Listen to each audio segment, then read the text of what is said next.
അപ്പൊ 100% ഉറപ്പായിട്ടും നമുക്ക് കിട്ടും.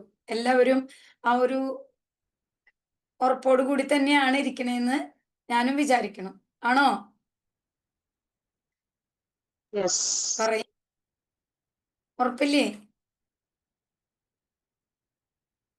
ഉറപ്പുണ്ടാ? ഒരു റെസ്പോൺസ് ഇല്ലല്ലോ.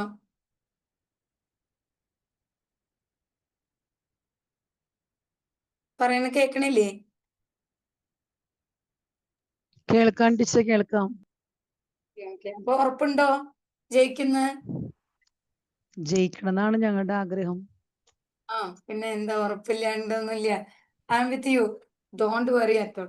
നമുക്ക് സിലബസ് ഞാൻ അയച്ചിട്ടുണ്ട്. ജസ്റ്റ് നല്ല പോലെ തന്നെ സിലബസ് ഒന്ന് കംപ്ലീറ്റ് ആയിട്ട് വായിക്കണം. അപ്പോൾ ഞാനൊന്ന് നോക്കി പോയപ്പോൾ നമ്മുടെ സൈക്കോളജിയുടെ topic adolescent psychology, theories of learning, teaching aptitude, അതൊക്കെ നിങ്ങൾ ഇപ്പോൾ ചെയ്തുകൊണ്ടിരിക്കുന്ന ഒരു സമയമാണെന്ന് ഞാൻ വിചാരിക്കണം. എല്ലാവരുടെ കയ്യിലും അതിൻ്റെ വലിയ നോട്ട്സ് ഉണ്ടാവും. പക്ഷെ അത്ര വലിയ നോട്ട്സിലേക്ക് നമ്മൾ കിടക്കണ്ട.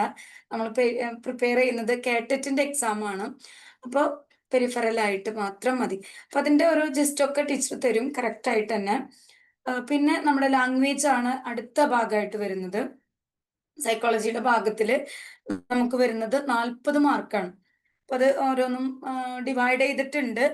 ആദ്യത്തെ നമ്മുടെ അഡോളസെന്റ് സൈക്കോളജിയിൽ നമുക്ക് 10 മാർക്സ് ആണ് കിട്ടുന്നത്. പിന്നെ തിയറീസ് ഓഫ് ലേണിംഗ് ഒരുവിധം നമ്മൾ ഒരുവിധം കവർ ചെയ്തിട്ടുണ്ടായിരിക്കണം.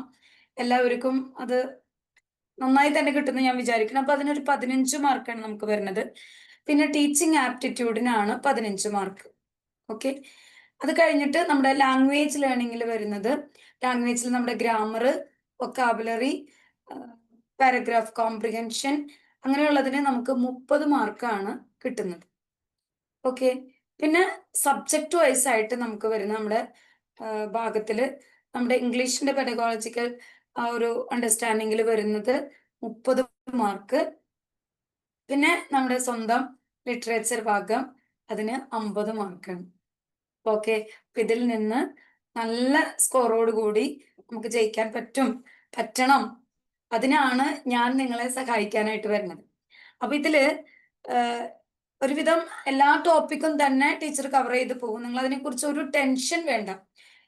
ടീച്ചർ എടുത്ത് അവസാനിപ്പിക്കുകയോ ടീച്ചർ എടുക്കുന്നത് ഞങ്ങൾക്ക് മനസ്സിലാവോ, ഒരു ടെൻഷനും വേണ്ട. നിങ്ങൾക്ക് കറക്റ്റ് ആയിട്ട് തന്നെ അതിന്റെ ഫോളോ അപ്പ് ഉണ്ടാവും. ഉറപ്പായിട്ടും നമുക്കത് പഠിക്കാൻ പറ്റും. കാരണം ഞാൻ പഠിപ്പിക്കുന്നത് നിസ്സാരപ്പെട്ട ഒരു വ്യക്തികളെ അല്ല, അല്ലേ? ഇംഗ്ലീഷ് ലിറ്ററേച്ചറിൽ ഡിഗ്രി കഴിഞ്ഞ് BEd കഴിഞ്ഞ് PG കഴിഞ്ഞവരാണ് മിക്കവാറും നമ്മുടെ കയ്യിലുള്ളത്, അല്ലേ? അപ്പൊ നമുക്ക് വരും നാളുകളിൽ നമുക്ക് പരിചയപ്പെടാം. എനിവേ, അപ്പൊ നിങ്ങൾക്ക് എന്നേക്കാൾ കൂടുതൽ ഫ്രഷ് ആയിട്ട് നിൽക്കുന്നവരാണ്. ഞാൻ ഇത്തിരി ഓൾഡ് ഏജ് ആണ്. അപ്പോൾ ഫ്രഷ് ആയിട്ട് നിൽക്കുന്നത് കൊണ്ട് തന്നെ നമ്മുടെ ക്ലാസ്സുകൾ കറക്റ്റായിട്ട് നിങ്ങൾക്കൊന്ന് ഫോളോ അപ്പ് ചെയ്ത് കഴിഞ്ഞാൽ മാർക്ക് കിട്ടും. ഓക്കെ. അപ്പൊ ഇതില് നമ്മൾ ആദ്യം തുടങ്ങാൻ പോകുന്നത് എനിക്ക് തോന്നുന്നത് നമ്മുടെ അഡോളസെന്റ് സൈക്കോളജി ആ ഭാഗവും ലാംഗ്വേജ് ഭാഗവും നിങ്ങൾ ഓക്കെ ആണെന്ന് ഞാൻ വിചാരിക്കണം. ഇനി ബാക്കിയൊക്കെ നിങ്ങൾക്ക് വാട്സപ്പിന്റെ ലിങ്ക് ഗ്രൂപ്പില് ഷെയർ ചെയ്യാം. ടീച്ചർ ഇന്ന ഭാഗം ഒന്നും കൂടി കോൺസെൻട്രേറ്റ് ചെയ്യണം, അല്ലെങ്കിൽ ഈ ഭാഗം ഞങ്ങൾക്ക് വേണ്ട. അതിപ്പോ എല്ലാവരുടെയും വ്യത്യസ്തമായിരിക്കും. എങ്കിലും അതില് മെച്ചൂരിറ്റി നോക്കിയിട്ട് ടീച്ചർ അടുത്ത ക്ലാസ് മുതൽ ഡെഫിനറ്റ് ആയിട്ട് നിങ്ങൾക്ക് എടുത്തു തരും. അപ്പൊ നിങ്ങൾ പറയേണ്ടത് എന്താന്ന് വെച്ചാൽ ടീച്ചർ എടുത്ത ടോപ്പിക് നല്ല പോലെ വായിച്ചു നോക്കുക. നമ്മളെല്ലാവരും വർക്കിംഗ് ആയിരിക്കാം, അല്ലെങ്കിൽ നിങ്ങൾ സ്റ്റുഡൻസ് ആയിരിക്കാം, വേറെ ഒരുപാട് കാര്യങ്ങൾ ചെയ്യുന്നവരായിരിക്കാം. പക്ഷെ അതൊന്നും നമ്മുടെ പഠനത്തെ, നമ്മുടെ ലക്ഷ്യത്തെ തട്ടിമറിക്കാൻ പാടില്ല. നമുക്ക് കുട്ടികളുണ്ട്, വീട്ടിൽ ഒരുപാട് ഉത്തരവാദിത്തങ്ങളുണ്ട്. ഇതൊക്കെ ഉണ്ടെങ്കിലും നമ്മൾ കേട്ടിട്ട് പരീക്ഷ എഴുതാനായിട്ട് നമ്മൾ നിശ്ചയിച്ചിട്ടുണ്ടോ, നമ്മൾ ജയിക്കും എന്നുള്ളത് 100% ഉറപ്പ്. ഇനി അടുത്ത വലിയൊരു പോയിന്റ് എനിക്ക് പറയാനുള്ളത്, ഇത് കേട്ടിട്ടാണ് നമ്മൾ എഴുതുന്നത്. പക്ഷെ നമ്മുടെ പ്രിപ്പറേഷൻ ഇവിടെ ബിഗിൻ ചെയ്യുന്നത് നെറ്റ് ക്വാളിഫൈ ആവാൻ വേണ്ടിയിട്ടാണ്. ഓക്കെ. അപ്പൊ അതിനുള്ള ക്വാളിഫിക്കേഷൻ പലർക്കും ഇപ്പോഴേ ഉണ്ട്, പലർക്കും ഇല്ല, പ്രോസസ്സിങ്ങിലാണ്. ഇതെല്ലാം ആണെങ്കിലും അപ്പോ നെറ്റ് നമ്മൾ ക്ലിയർ ചെയ്യണം, സെറ്റ് നമ്മൾ ക്ലിയർ ചെയ്യണം. പിന്നെ ഇപ്പൊ നമ്മളിതേ കേട്ടിട്ട് ക്ലിയർ ചെയ്യാനായിട്ട് പോകുന്നു. അപ്പൊ ഇതിന് നെറ്റിനൊക്കെ എന്ന് പറഞ്ഞു കഴിഞ്ഞിട്ടുണ്ടെങ്കിൽ ഇതിന്റെ ഒന്നും അല്ല. പക്ഷേ ABCD അറിയാതെ നമ്മൾ വലിയ കാര്യത്തിലേക്ക് നമുക്ക് കടക്കാൻ പറ്റില്ല. അപ്പൊ അതിന്റെ ഒരു ചെറിയ ഒരു ABCD മാത്രമാണ് കേട്ടറ്റില് നമ്മൾ കടന്നു പോകുന്നേ ഉള്ളൂ. അപ്പൊ ടീച്ചർ ഒരു 2012 ക്ലിയർ ചെയ്തതാണ് സെറ്റൊക്കെ. അപ്പോൾ അന്ന് ഞാൻ നോക്കുമ്പോൾ അന്നത്തെ നോട്ട്സിനൊക്കെ ഞാൻ എടുത്ത് നിങ്ങൾ പ്രിപ്പയർ ചെയ്യുമ്പോൾ അതൊന്നും നിങ്ങൾക്ക് ആവശ്യമില്ല. വളരെ കുറവ് മാത്രമാണ് നിങ്ങൾക്ക് വരുന്നത്. അപ്പോൾ ടീച്ചർ തരുന്നതിൽ ഒരൊറ്റ ക്വസ്റ്റ്യൻ പോലും പഠിക്കാതെ പോകരുത്. അന്നാന്നത്തെ നമുക്ക് എടുക്കുന്ന ഭാഗം അന്നാന്ന് തന്നെ നമ്മള് ജസ്റ്റ് ഒന്ന് വായിച്ചു പോയാൽ മതി. അല്ലാണ്ട് കുറെ പഠിക്കല്ല നമ്മളിവിടെ ചെയ്യണം. പക്ഷെ ഷിൻഡോ സാർ പറയുന്ന മാതിരി എല്ലാ ദിവസവും നമ്മുടെ കണ്ണ് അവിടെ ഒന്ന് എത്തണം. നമ്മുടെ കണ്ണും നമ്മുടെ പുസ്തകവും എവിടെയാണ് ആ ടോപ്പിക്ക്, ഏത് ദിവസമാണ് ടീച്ചർ ആ ടോപ്പിക് എടുത്തത്, അതൊക്കെ വളരെ കറക്റ്റ് ആയിട്ട് നമുക്ക് കിട്ടും. അപ്പൊ ക്ലാസ്സുകൾ നമുക്ക് 1.5 മണിക്കൂറിന്റെ ഒരു സെക്ഷൻ ആണ് എങ്കിലും ആ ക്ലാസ് എല്ലാവരും തന്നെ അറ്റൻഡ് ചെയ്യണം. നമ്മൾ റെക്കോർഡഡ് ക്ലാസ് കാണാം എന്ന് വിചാരിക്കരുത്. ഇതിന്റെ ഒരു സീരിയസ്നെസ്സോട് കൂടി തന്നെ നിങ്ങൾ ക്ലാസ്സിലേക്ക് ഇരിക്കുക. ഇപ്പൊ തന്നെ നമ്മൾ പഠിച്ചു പോവാണ്. ടീച്ചർ എപ്പോഴും അങ്ങനെ തന്നെയാണ് ഉദ്ദേശിക്കുന്നത്. ഞാൻ നിങ്ങൾക്ക് ഒരുപാട് ക്ലാസ് എടുത്തു തരില്ല, ഞാൻ നിങ്ങളെ പഠിപ്പിക്കും, ഇന്ന ഭാഗം നിങ്ങൾ പ്രിപ്പയർ ചെയ്യണം എന്നുള്ളത്. അപ്പൊ ഓക്കെ, അപ്പൊ നമ്മള് ഇവിടെ ആദ്യത്തെ ഒരു ഭാഗം തന്നെ. അപ്പൊ നമുക്ക് നമ്മുടെ ക്ലാസ്സിലേക്ക് കടക്കാം. എനിക്ക് ഒരൊറ്റ കാര്യമുള്ളൂ, 100% സിൻസിയറിറ്റിയോട് കൂടിയിട്ട് നിങ്ങളുടെ ഒരു ആവശ്യത്തിന് വേണ്ടി മാത്രം, ഓക്കെ, അതായത് നിങ്ങൾക്ക് എന്ത് ആവശ്യമുണ്ടോ നിങ്ങൾ വാട്സപ്പിലൂടെ, ഗ്രൂപ്പിലൂടെ, ഇൻഡിവിജ്വൽ ആയിട്ടായാലും നിങ്ങൾക്ക് എന്നോട് ചോദിക്കാൻ. Be frank enough. ഓക്കെ, അപ്പോ അപ്പൊ തന്നെ ടീച്ചർ മറുപടി തന്നില്ലെങ്കിലും ടീച്ചർ തന്നിരിക്കും, ഉറപ്പായിട്ടും തന്നിരിക്കും. ഇനി ഒരുപാട് കാര്യങ്ങൾ ചെകഞ്ഞ് അന്വേഷിക്കാൻ പോണ്ട. നമുക്ക് തരുന്ന സിലബസിന്റെ ഓറിയന്റഡ് ആയിട്ട് മാത്രം നമ്മൾ പഠിച്ചാൽ മതി. ഞാൻ ഒരുപാട് ആഴത്തിലേക്ക് ഞാൻ പോവാതിരിക്കാൻ ഞാൻ എന്നെ തന്നെ പരിശ്രമിക്കുന്നു. കാരണം എനിക്കത് പറയുമ്പോൾ ഇത് പറയാതിരിക്കാൻ പറ്റില്ല, അങ്ങനെയൊക്കെ ചില ഭാഗങ്ങൾ വരുന്നുണ്ട്. പക്ഷെ എന്നിരുന്നാലും ആവശ്യമുള്ളത് മാത്രം നോക്കി പോയാൽ മതി. പക്ഷെ ബേസ് ഇട്ട് തന്നെ പോണം. ഞാൻ പറഞ്ഞു, നമ്മുടെ നെറ്റിനുള്ള പ്രിപ്പറേഷൻ ആണ് നമ്മളിപ്പോ ഈ നടത്തുന്നതിന്റെ ഒരു ചെറിയൊരു സ്റ്റെപ്പ്. ഓക്കെ, അപ്പൊ അത് കറക്റ്റ് ആയിട്ട് തന്നെ പോണം. പിന്നെ നമുക്ക് നെറ്റിലൊക്കെ ഒരുപാട് ക്ലാസ്സുകൾ കേട്ടറ്റിന്റെയും നെറ്റിന്റെയും സെറ്റിന്റെയും ഒക്കെ ഉണ്ട്. നമ്മൾ അവിടെ നിന്ന് ഇവിടെ നിന്നും കണ്ടു കഴിഞ്ഞാൽ നമ്മുടെ സീക്വൻസ് നമ്മൾ നഷ്ടപ്പെടുത്തും. അപ്പൊ അതുകൊണ്ട് കറക്റ്റ് ആയിട്ട് ഒരു സീക്വൻസ് ഓർഡറിൽ തന്നെ നിങ്ങൾ പോണം. ഏതാണോ നമ്മൾ പഠിക്കുന്നത്, നമ്മളിപ്പോ ഓൾഡ് ഏജിൽ നിന്ന് തുടങ്ങിക്കഴിഞ്ഞാൽ പിന്നെ നമ്മളൊരു ക്ലാസ് മോഡേൺ ഏജിന്റെ കണ്ടു, ഒരു ക്ലാസ് റൊമാൻറ്റിക്കിന്റെ കണ്ടു. അപ്പൊ നമ്മൾ അവിടെ ഇവിടെയൊക്കെ ആയിട്ട് അങ്ങനെ കാണരുത്. നിങ്ങൾ കാണരുതെന്ന് ഞാൻ ഉദ്ദേശിച്ചത്, നിങ്ങൾ ക്ലാസ്സുകളൊക്കെ വളരെ നല്ല ക്ലാസ്സുകൾ, ഇഷ്ടം പോലെ ക്ലാസ്സുകൾ നമുക്കുണ്ട്. പക്ഷെ നിങ്ങൾ പോകുന്നുണ്ടെങ്കിൽ ഒരു ഓർഡറിൽ പോകണം എന്നുള്ളത് വളരെ കൃത്യമായിട്ട് തന്നെ നിങ്ങൾ പാലിക്കണം. ഓക്കെ, അപ്പോ ഏജ് ഏതാണോ നമുക്കറിയാലോ, ഇംഗ്ലീഷ് ലിറ്ററേച്ചറിൽ നമ്മൾ ഓരോ ഏജ് വൈസ് കടന്നു പോകുന്നു. ആ ഏജിൽ ഒരുപാട് ക്വസ്റ്റ്യൻസ് ഉണ്ട്, ഒരുപാട് ഡെപ്തിലേക്ക് നമുക്ക് പോകാനുണ്ട്. പക്ഷെ അതിലേക്ക് ഒന്നും നമ്മൾ കിടക്കണ്ട ഈ ഒരു എക്സാം. ഇപ്പൊ നമുക്ക് ബേസ് ആണ് വേണ്ടത്, ആ ബേസിൽ തന്നെ കടന്നു. അപ്പൊ ഇവിടെ നമ്മുടെ സിലബസിന്റെ ലിറ്ററേച്ചർ ഭാഗമാണ് ടീച്ചർ ഇന്ന് കോൺസെൻട്രേറ്റ് ചെയ്യണത്. അപ്പോ മനസ്സിലാവായിക എന്തെങ്കിലും ഉണ്ടെങ്കിൽ നിങ്ങൾ കമന്റ് ബോക്സിൽ ഇടണം. അതുപോലെ തന്നെ വാട്സപ്പിലാണെങ്കിൽ നിങ്ങൾ മെസ്സേജ് ചെയ്യും. അപ്പൊ നിങ്ങൾക്കും എനിക്കും ഒരുപാട് പരിചയമുള്ള നമ്മുടെ സ്വന്തം നമ്മുടെ ടോപ്പിക് അല്ലെ, ഗ്രാമർ എന്നൊക്കെ പറഞ്ഞു കഴിഞ്ഞിട്ടുണ്ടെങ്കിൽ അതൊരു സൈഡ് മാത്രമാണ്. പക്ഷെ ഇതെന്ന് പറഞ്ഞു കഴിഞ്ഞാൽ നമ്മൾ അതിനു വേണ്ടിയിട്ടാണ് ഡിഗ്രി ഒക്കെ എടുത്തിരിക്കുന്നത്. അപ്പോൾ എല്ലാവർക്കും പരിചയമുള്ള ഒരു ടോപ്പിക് തന്നെ. പക്ഷെ നമ്മൾ സീക്വൻസ് ആയിട്ട് പോകുന്നു മാത്രം. ഞാൻ നിങ്ങളെ പഠിപ്പിക്കുകയല്ല, ഞാൻ നിങ്ങളെ ഓർമ്മിപ്പിക്കുകയാണ്.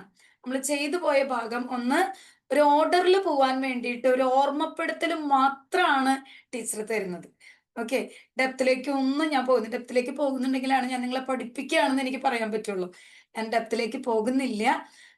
നമുക്ക് ഇന്നതാണ് എന്നുള്ളത് ഞാൻ നിങ്ങളെ ഓർമ്മപ്പെടുത്തുന്നു. ഒരു വൈഡ് റീഡിങ് തന്നെ, ഞാൻ പറയുന്ന കാര്യങ്ങൾ മാത്രം, അല്ലാതെ ഡെപ്തിലേക്കല്ല. ഓക്കെ, നമുക്ക് സ്റ്റാർട്ട് ചെയ്യാം. ഏർലി ലിറ്ററേച്ചർ എന്ന് പറയുന്ന നമ്മുടെ സിലബസിന്റെ ഭാഗമാണ് ടീച്ചർ ഇന്ന് ആദ്യമായിട്ട് എടുക്കുന്ന ചോസർ ആൻഡ് ഹിസ് കണ്ടംപററീസ്. കണ്ടല്ലോ എല്ലാവരും അല്ലേ? അപ്പൊ ഞാൻ ഇതിന്റെ ഒരു നോട്ട് ഞാൻ തയ്യാറാക്കിയിട്ടുണ്ട്. അതാണ് ഞാനിപ്പോ ഷെയർ ചെയ്തിരിക്കുന്നത്. നോക്കുക, ചോസർ ആൻഡ് ഹിസ് കണ്ടംപററീസ് എന്ന് പറയുമ്പോൾ നമ്മള് ചോസറിനെ ആദ്യം തന്നെ കാണണം. പക്ഷെ ചോസറിന്റെ നോട്ട്സ് ഞാൻ ഇതിൽ എഴുതിയിട്ടില്ല. ടീച്ചർ ഇത് കഴിയുമ്പോൾ നമുക്ക് വാട്സപ്പ് ഗ്രൂപ്പിൽ ഞാൻ അതിൻ്റെ ഒരു സംഭവം ഞാൻ പോസ്റ്റ് ചെയ്യാം. വായിക്കാൻ പറ്റുന്നവർ വായിക്കുക. പറ്റാത്തവർ അതിനെക്കുറിച്ച് ടെൻഷൻ അടിക്കേണ്ട. നമുക്ക് ക്ലാസ്സിൽ ടൈം ഉള്ളപ്പോൾ നമുക്കത് നോക്കി പോവാം. അപ്പൊ ഇവിടെ ചോസറിനെ കുറിച്ച് നമുക്ക് കാര്യമായി തന്നെ നമ്മൾ ഡെപ്തിലേക്കൊന്നും പോയിട്ടുണ്ടാവില്ല. നമ്മൾ ഡിഗ്രിക്ക് പഠിക്കുമ്പോൾ ആ ഒരു രീതിയിൽ നമ്മൾ എടുക്കുന്നുള്ള ചോസർ ആരാണ് എന്താണ് എന്നൊന്നുമില്ല. നമ്മൾ ആകെ പഠിച്ചിട്ടുള്ളതാണ് കാന്റംപററി ടെയിൽസ്. അത് മാത്രമാണ് നമ്മൾ ജസ്റ്റ് ഒന്ന് നോക്കി പോയിട്ടുള്ളൂ അല്ലെ. അപ്പൊ ഇവിടെ ആദ്യത്തെ നമ്മുടെ ഏജ് വൈസ് പോകുമ്പോൾ നമ്മളുടെ ഓൾഡ് ഏജിലേക്കുള്ള സിലബസ് നമുക്കില്ല. അതുകൊണ്ട് തന്നെ നമ്മൾ അതിൽ ആംഗ്ലോ സാക്ഷൻ പീരീഡിലേക്കൊന്നും നമ്മൾ കിടക്കണില്ല. ഇതിന്റെ ആ ഒരു ഭാഗം മാത്രം, ചോസറിന്റെ ആ ഒരു ഭാഗവും അതിലെ കാന്റംപററി ടെയിൽസ് മാത്രമാണ് നമ്മളവിടെ നോക്കുന്നത്. ഓക്കെ, അപ്പൊ അതില് ആദ്യത്തെ പോയിന്റ് ആയിട്ട് തന്നെ വരുന്നത് ചോസറിന്റെ ഏജില് നിങ്ങൾ ആലോചിക്കണം. ചോസറും ആൻഡ് ഹിസ് കണ്ടംപററീസ് എന്ന് പറയുമ്പോൾ 14th and 15th സെഞ്ചുറിയിലാണ് നമ്മൾ കടന്നു പോകുന്നത്. ഓക്കെ, ടീച്ചർ അതിൽ എഴുതിയിട്ടുണ്ട് 14th സെഞ്ചുറി എന്ന് പറയുന്നത് ഒരു ഡാർക്ക് എപ്പോച്ച് എന്നുള്ളതാണ്. ഡാർക്ക് എപ്പോക്ക് എന്നാണ് അവിടെ പറയുന്നത്. അപ്പൊ അവിടെ ആ സമയത്ത് 14th സെഞ്ചുറിയിൽ നമ്മൾ എങ്ങനെയാണ് അതിന്റെ കാര്യങ്ങൾ നടന്നിരുന്നത് എന്നുള്ളതാണ് അതിന്റെ അടിയിൽ എഴുതിയിരിക്കുന്നത്. corruptions, injustice,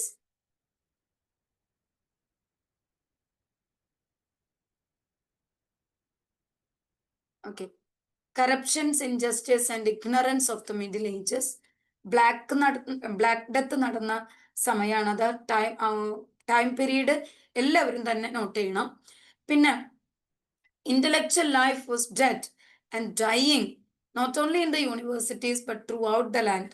കംപ്ലീറ്റ് ആയിട്ട് ഒരു ഇന്റലക്ച്വൽ പാത ഇതൊക്കെ കംപ്ലീറ്റ് ആയിട്ട് ഇല്ലാതിരുന്നിരുന്ന ഒരു കാലഘട്ടമാണ്.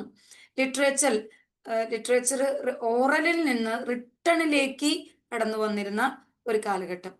അങ്ങനെ ആദ്യകാലങ്ങളിൽ എഴുതുമ്പോൾ നമുക്ക് അതിന്റെ ഓഥറിന്റെ പേരും ഒന്നും ഉണ്ടായിരുന്നില്ല. പക്ഷെ ഈ ചോസറിന്റെ കാലഘട്ടത്തിലേക്ക് കടന്നു വന്നപ്പോൾ ഓഥർഷിപ്പ് വന്നു എന്നുള്ളതാണ് മറ്റൊരു കാര്യം. ട്രാൻസ്ലേഷൻസ്, അഡാപ്റ്റേഷൻസ്, ഇമിറ്റേഷൻസ് ഏതിൽ നിന്നൊക്കെയാ? ഗ്രീക്കിൽ നിന്നും ലാറ്റിൽ നിന്നുള്ള ഇമിറ്റേഷൻസ് ഒക്കെ ഈ ഒരു ഏജിൽ നമ്മൾ കണ്ടുവന്നു. ഓക്കെ, ഷ്വൽറി, ഫ്യൂഡലിസം അതൊക്കെ ഡിക്ലൈൻ ആയി കുറഞ്ഞുകൊണ്ടിരിക്കുന്ന സമയം. ഇനി കോൺസ്റ്റിറ്റ്യൂഷണൽ ലിബർട്ടി അസർട്ടഡ്. ഓക്കെ, അപ്പൊ എഴുതാനും വായിക്കാനും അതുപോലെ പുസ്തകങ്ങൾ രചിക്കാനും ഒക്കെയുള്ള ലിബർട്ടി ആളുകൾക്ക് കിട്ടിത്തുടങ്ങി. ആ ഒരു കാലഘട്ടമാണ് അവിടെ നമ്മൾ പഠിക്കുന്നത്. ഓക്കെ, അപ്പോ ചോസറിനെ കുറിച്ച് നമ്മൾ പഠിക്കുമ്പോൾ ചോസറിനെ നമ്മൾ അറിയപ്പെടുന്നത് എങ്ങനെയാ നമ്മൾ അറിയപ്പെടുന്നത്? Father of English poetry. Okay, ഇനി first poet of national importance, അദ്ദേഹത്തിന്റെ ഫാദറിന്റെ പേരാണ് John Gower, wife Philippa Roet. ഇനി പാട്രൺ, വളരെ സ്റ്റാർ ചെയ്തിട്ടോ, ഞാൻ നോട്ട് നിങ്ങൾക്ക് സെൻഡ് ചെയ്യുമ്പോൾ നിങ്ങൾ ശ്രദ്ധിക്കണം. പാട്രന്റെ പേര് മറക്കരുത്. ഈവൻ നെറ്റ് എക്സാമിന് പോലും ചോദിക്കുന്ന ഒരു ക്വസ്റ്റ്യൻ ആണ് ജോൺ ഓഫ് ഗോഡ്. ഓക്കെ, അദ്ദേഹം മരിച്ചത് October 25, 14,000. ഓക്കെ, ഇനി ആദ്യമായിട്ട് വെസ്റ്റ്മിനിസ്റ്റർ ലിബർട്ടിയില് അതിന്റെ പ്രിന്റിംഗ് മിസ്റ്റേക്ക് വന്നിട്ടുണ്ട്, ടീച്ചർ തിരുത്തിക്കോളാം.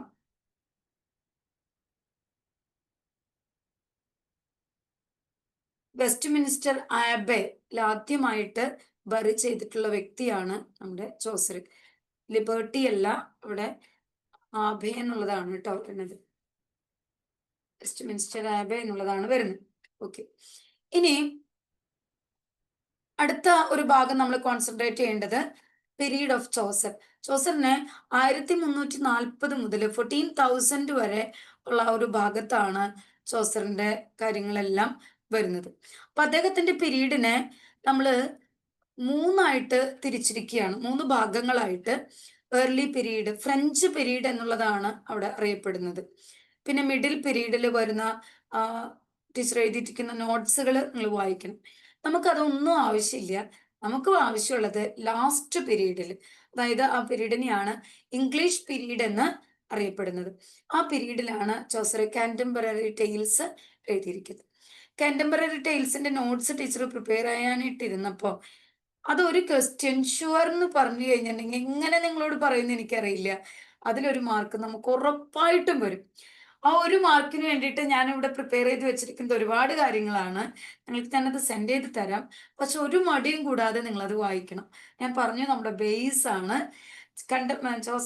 ചോസറിന്റെ കാന്റംബറി ടെയിൽസിലെ ഓരോ ക്യാരക്ടേഴ്സും നിങ്ങളുടെ കയ്യിൽ മസ്റ്റ് ആയിട്ട് ഉണ്ടായിരിക്കണം. ബൈ ഹാർട്ട് ആരും പഠിക്കണ്ട. നമുക്ക് ഓപ്ഷൻസ് ഉണ്ട്. നമുക്ക് കണ്ടു കഴിഞ്ഞാൽ ഇതാണ് എന്നുള്ളത് റിയലൈസ് ചെയ്യാൻ മാത്രം. ഞാൻ എൻ്റെ കുട്ടികളോട് പറയുന്ന പോലെ പല കാര്യങ്ങളും നമ്മൾ ചെയ്യേണ്ടത് നമുക്ക് ഇതെല്ലാം ബൈ ഹാർട്ട് ചെയ്ത് വെക്കാനുള്ള ഒരു മെമ്മറി പവർ ഒന്നും നമുക്ക് ഉണ്ടായെന്ന് വരില്ല. പക്ഷെ നമ്മൾ ഫോട്ടോ എടുത്ത് വെക്കണം. ഏതുകൊണ്ട് ഫോട്ടോ എടുക്കണം? ക്യാമറ എന്ന് പറഞ്ഞാൽ നമ്മുടെ കണ്ണുകൊണ്ട് ഫോട്ടോ എടുത്ത് നമ്മുടെ മനസ്സിൽ അത് എപ്പോഴും പതിക്കണം. അപ്പൊ അതിനാണ് നമ്മൾ എന്ത് ചെയ്യണം? പേജ് ജസ്റ്റ് ഒന്ന് ടേൺ ചെയ്ത് പോകണം. അപ്പോൾ നിങ്ങൾ പ്രിപ്പയർ ആയിട്ടിരിക്കണം. ഒരു ദിവസം ഇത്തിരി അധികം ടൈം തന്നെ നിങ്ങൾ സ്പെൻഡ് ചെയ്ത് കാന്റംബററി ടെയിൽസിന്റെ ക്യാരക്ടേഴ്സ് നിങ്ങൾ എഴുതിയെടുക്കണം. ഓക്കെ, ജസ്റ്റ് ആയിട്ടൊന്ന് എഴുതിയെടുത്താൽ മതി. ടീച്ചർ നമുക്കത് ക്ലാസ്സിൽ നമുക്ക് ഒന്ന് പോവാം. നിങ്ങൾ ഇപ്പൊ നോട്ട്സ് ഇല്ലാത്തത് കൊണ്ട് ഞാനത് പറയണില്ല. ഞാനത് വാട്സപ്പിൽ സെൻഡ് ചെയ്യാം. നിങ്ങൾ ജസ്റ്റ് അതിന്റെ പേര് എഴുതാ. കറക്റ്റ് ഞാൻ അതിൽ അണ്ടർലൈൻ ചെയ്തിടാം. അത് മാത്രം നിങ്ങൾ എഴുതിയാൽ മതി. ഡീറ്റെയിൽസിലൊന്നും പോണ്ട. ഓക്കെ, പോസിബിൾ ആണെങ്കിൽ ടീച്ചർ അത് ടൈപ്പ് ചെയ്ത് നിങ്ങൾക്ക് സെൻഡ് ചെയ്യാം. അല്ലെങ്കിൽ ടീച്ചറുടെ കയ്യിലുള്ള ബുക്കിൽ നിന്നാണ് ടീച്ചർ അത് എടുത്തത്. അപ്പൊ നിങ്ങളത് എഴുതി വെക്കണം. എന്ത് കാരണവശാലും നിങ്ങൾ പ്രിന്റ് ഔട്ട് എടുത്തത് വെക്കരുത്. അത് നിങ്ങൾ എഴുതിയെടുക്കണം. എന്തിനാ? അത് എഴുതുമ്പോൾ നമ്മൾ ഒരു പ്രാവശ്യം വായിക്കുന്നു, കാണുമ്പോൾ നമ്മൾ ഒരു പ്രാവശ്യം വായിക്കുന്നു, എഴുതുമ്പോൾ നമ്മൾ മറ്റൊരു പ്രാവശ്യം വായിക്കുന്നു. ഓക്കെ, പിന്നീട് നമ്മൾ മറച്ചു പോകുമ്പോൾ പല പ്രാവശ്യം വായിക്കുന്നു.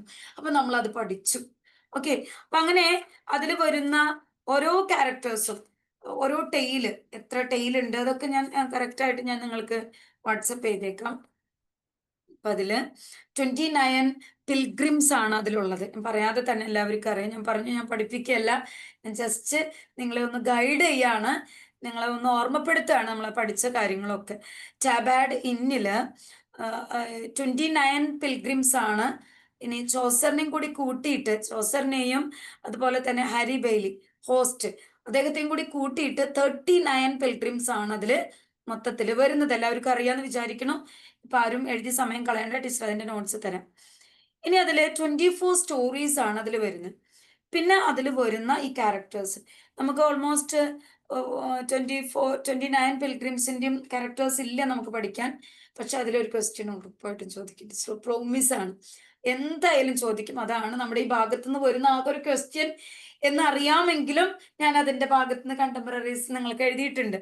അപ്പൊ ഇതില് സ്ക്വയർ, അതുപോലെ പാസൺ, പാർഡനർ,